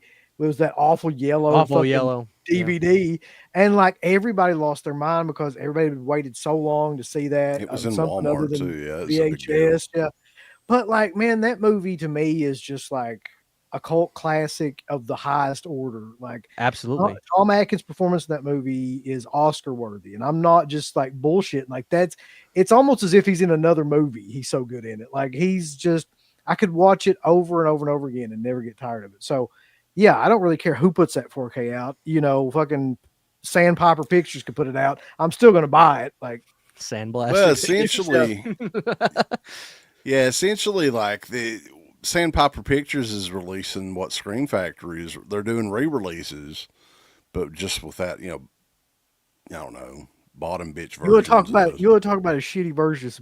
Aren't they the ones that put those Sleepaway Camp 2 and 3? Yeah. Fucking things that look like, oh my god. I'll tell I you don't know. what. Ultimately, Uncle Bill, I'll tell you what. I think Scream Factory severing ties with IFC is actually going to bite them in the ass big time, because right now there's this whole thing of these indie movies not necessarily being on an even playing field, but like they're like, I don't know if you guys liked In a Violent Nature, stuff like that, but there's these movies that are these IFC type movies that are coming out, and like they're not prestigious, but like they're getting cult followings and people are Yeah. interested in them, and like Oddity movies like this, and I it's just like, watched Oddity the other night, loved it, like all the way yeah, up to the last shot. I fucking love that movie. I still would watch it again, but I just didn't like the last shot. But like, it's a great, like you said, little independent film that has a great atmosphere. So I think Wes would agree. Like, Wes, what if Scream Factory would have said, okay, hey, Shudder, let's kind of, and I don't know if this is because it's not necessarily them doing a partnership with Shudder, but because Shudder's not doing really RLJ Entertainment Blu-rays, because that was the company. Right now, it's just Shudder, and it's Shudder IFC. So I don't know. I just feel like Scream Factory severing that IFC partnership is honestly the worst decision. I don't think they could have realized that, but like, I think there's going to be a lot of movies coming out in the next couple of years that are going to be like those indie kind of that you can go see them in the theater for a couple days, and then a month or two later they'll be on Shudder, and then they could catch fire. Like Living Violent Nature caught fire. People were excited for that when they wanted to own that. So that's where I think they should have gone an avenue that way. What was the last Scream Factory like box set that came out? Great question. was it that 'Cause Halloween? They had the No, opportunity. The Ring. The Ring was the last. The Ring, which I didn't get the Ring. I did not get the Ring. That the only reason they did that is nobody would have bought the Ring 2 by itself. Or Rings. Yeah. But Yeah. like Night of the Demons, that should have been a box set, man. That totally should have been a box set. The Chucky movies should have been a old box set together as well. Like, I was very shocked that they Curse and Cult Chucky and all that did re-releases on that by as a single release. Why do you think they're not really going and doing a whole lot of the box sets anymore? Is it a money thing? I think that I'll be honest with you. I really don't know. I really don't know. It's like the retail side of stuff is getting worse with them. So you'd think that they would have been, I could see them being against doing box sets earlier on, because it's like they take up more space. And I think retail stores would be like, we're not really interested in that. But I don't know. And I don't even think like, not that it's a big deal to me, but I think a lot of people weren't really, really happy with the Rings box set, because I think it was like that flimsy paper that they all hate, that collectors hate. Like, not paper, but like that you could easily rip that box. Like, I don't think, and I think them not, and here's another thing. It's just like, okay, maybe Scream Factory thought when I heard about when the Night of Demons stuff was announced, I remember saying to myself, okay, one movie's a 4K and then the sequels are Blu-ray. I can see why they didn't do a box set. But then my wife for my birthday got me, like a year before or something, around the same, it might have been a little earlier, but she got me a Children of the Corn Arrow box set, where it was the first 3 movies in there, and the first movie's on 4K and the other 2 are Blu-ray. And I said to myself, well, I guess it's not that big of a deal. I mean, it doesn't seem that weird now that I actually have something in my hands that's like this. So I think it was the dumbest thing on the planet not to do a box set. So I don't know. It's got to be a lack of, I don't think there's anybody at the company actually talking about like Like I said, I don't think there's anybody there that's a No. physical media lover that's like, hey guys, why don't we do something special for the fans with this? I That think seems to be the problem. There's not a real good like direction with what they're doing, in terms of where that company's going towards the fans. Like shit just seems like it's all over the place. Yeah. Like they just throw anything out there, like, and people kind of, I don't know, especially like I said, the Blu-rays that they're putting out, there just seem to be no direction to those whatsoever. So like they're doing the opposite of what Vinegar Syndrome does, like where they have like, this weird kind of, or even Severin more so to that, they have this weird niche. Like Scream Factory has no fucking niche anymore. They're if their niche is like late 90s, early 2000s films that nobody watched back then they've definitely filled it. But like I can't see where it's going right now. And now that they don't have, they have really gone through, they've gone through so many things that were surefire for them already. All the Halloweens are done. Love them or hate them. We all know that they're going to sell. It's Halloween. If I had the rights to Wes, if you had the rights to Halloween, how many you would shove out a ton. Look at Anchor Bay. They did the same thing. It's like you can understand that they've pumped out everything from John Carpenter now on 4K, including they announced Ghost of Mars, which hey, you guys are getting. I have a DVD of that. I mean, so fuck it. I'll get Ghost of Mars on 4K. Actually, like Ghosts of Mars, it's a shitty movie. It is. I'm not going to try to put it over, but it's fun to watch if you watch it knowing that originally it was an Escape from New York sequel. Oh, you can kind of. I can see that. Yeah, you can kind of see it. Yeah, I think Ice Cube's character. It is the weirdest cast I've ever seen, I think, in a movie. But yeah. I think they should do more online stuff too. Like, I think they pretty much still have the license for everything John has for the most part, with the exception of like the Ward. But I mean, Wes, what if they screen? It's not even something that would necessarily be for everybody. But what if they just said, "Hey guys, we're gonna make a collector's box set called the John Carpenter Collection, and we're gonna put we're gonna make a box set. It's gonna be all different artwork. It's even if they make it where it's just like Full Moon does, where it's kind of like the same artwork on every case, but you can reverse it and have the theatrical posters. What if they did something fun for the collectors or the fans, that like just something different? I don't feel like they do enough online exclusive stuff where you can only get this online on our website, besides their posters when you initially buy them. But I feel that they should actually try to do more outside of the box stuff, no pun intended, but like that, to make it not so much feel like it needs to feel like a human being's running the company, I guess is what I'm saying. Like it just feels like a machine. So I don't know. All the releases anymore are pretty much paint by numbers. Like, you know exactly what to expect. Like the big limited editions are going to have like a pin set, a prism sticker, an alternate slip cover, an alternate poster. And I never understood this, man. Why in the hell do you need 2 slip covers for one movie? Like, what are you going to do with it? It makes zero sense. Why not just make the online exclusive the custom artwork, and it's for the first whatever? Like, you make the online exclusive that, and then that's it. You don't get 2 slips. Drop the price. Take that. It doesn't make any sense. I've constantly asked people, and if you can give me a good example on what to do with 2 slip covers, if you can convince me, I'll listen. And you'd be surprised, Wes. I've had a lot of people actually come out of their way to be like, "This is what you do." You know, you take that old bare bones Night of the Creeps. You take that, you put that slip cover on that one, then you put this slip cover on the other one. You could frame one, get it autographed. I don't know. So I don't. It's like there's always going to be a little bit of me that is kind of, I want to cheer for Scream Factory, but I do feel it's like they're like Cyberdyne, whatever. At this point, it's just a machine, and there's nothing human. Like, there's no human touch to their stuff anymore. Even with the artwork, I hate to say it, but even like with a lot of the artwork that they do, it's all the same shit. It's comic book art. Throw a bunch of shit on the front, and like that's it. It just looks. It's color explosion on these custom slipcovers now too, right? Like, it's all even that's kind of the same. Not taking anything away from the artists, but like it's all the same shit. So I don't know. Shit, it is shit. Yeah, in the box. So I had a great time tonight. We're over 2 hours now. I guess we need to start wrapping it. We had a insane crowd tonight.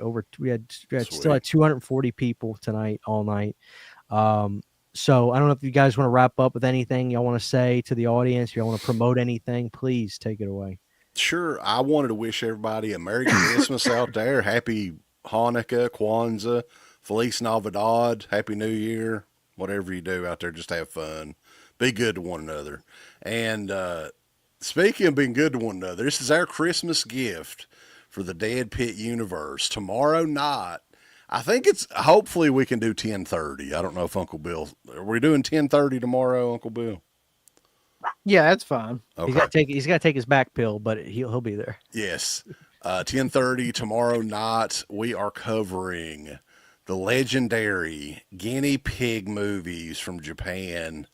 Are you aware of I am aware. these films? Okay. So it's a special Merry Christmas, everybody. Christmas episode of Exploit Nation tomorrow night at 10:30. Guinea pig. Hell yeah. Episode. All right. It's funny because speaking of like just weird and gross and stuff, I was going to do a video on the necromantic films after watching that. Go ahead. That's a good set, by the way. The York Garrett Arrow set. Uncle Bill, when I do my videos where I kind of just talk about the new stuff, everybody was just like, Christian, I was like, should I get this, guys? Like, that's what I got. And now you're telling me. They weren't lying. I mean, I love stuff that looks illegal. We live in a country where you can buy York It's like box set that's killer. So I think that you should exercise that right and buy that. I'll check the price on that. The movies are. I forgot how just like insanely cheap they are, and just how wild they are too, man. Like you He does. I agree. he really does. Yeah. It's not X-Pac heat anymore. He looks like a Jericho heat. He looks like a melting candle now, like on his chest. Like his titties are just falling. The milk's gone sour. But yeah, I completely I think you should get that set though. Yeah, I'm gonna look into that now because I remember I was just like, God, these movies are all gonna have to be just like, if they're anything like the necromantic films, they're exactly what you think.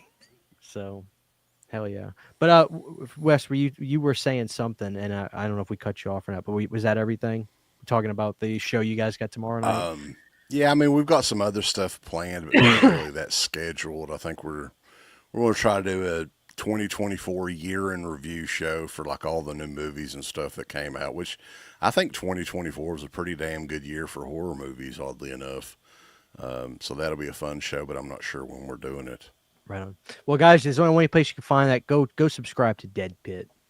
Go subscribe to Deadpit. Check them out. Like I said, guys, if it wasn't for them, there wouldn't be a lot of channels opening mail up on the internet right now. So, hey guys. And I say that I'm joking, everybody.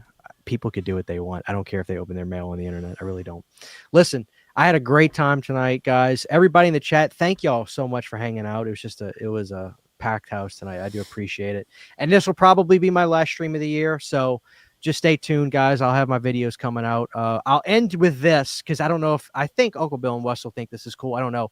I saw somebody sent me a link to Tom Savini saying that they're supposed to be trying to put out like a Savini cut of Night of the Living Dead. So that'll be really cool if that's true. So they've been working on it a long time. I know that because Yeah. Felcher is doing the extras and all that for it, and I think he's been talking about it for over a year. Man, I remember hearing about that. I can't wait to see that though, because like he's been bitching about the studio interference in that movie for years, decades. So I'd love to see that cut. Yeah. Anyway, I was gonna show. I thought he was going to crack a fart. No, I'm sorry. I have a fart right to the mic. Man, that'd be the perfect way to end this. No, I was gonna show. I have a book. It's called. Here it is. It's called Night of the Living Dead 90, the version you've never seen, where it goes all into the storyboards about the scenes that you see where either they got cut or they never even got to film it. But every storyboard of the movie is in here. And some of the shit that they were going to do in this was pretty ungodly. So like it's impressive. So I'm hoping a lot of the stuff that was in this comes to fruition in this release. So hope when you guys get more info that Felcher can talk about, please get his ass on a stream to talk about that. I'm interested in who's releasing it. Like, is it Sony directly doing it? Because that's kind of odd if they're going all out for that movie. I think it is. Why not? I mean, I think that they probably were like, hey, this title's selling pretty well for us. You know, when it came out, I have to imagine. So, but guys, that's the good news. We'll end the show with that. Thank you guys, everybody, for watching. Have a great holiday. Have a great weekend, and we'll see you guys on the next show. Take care, everybody. Good night.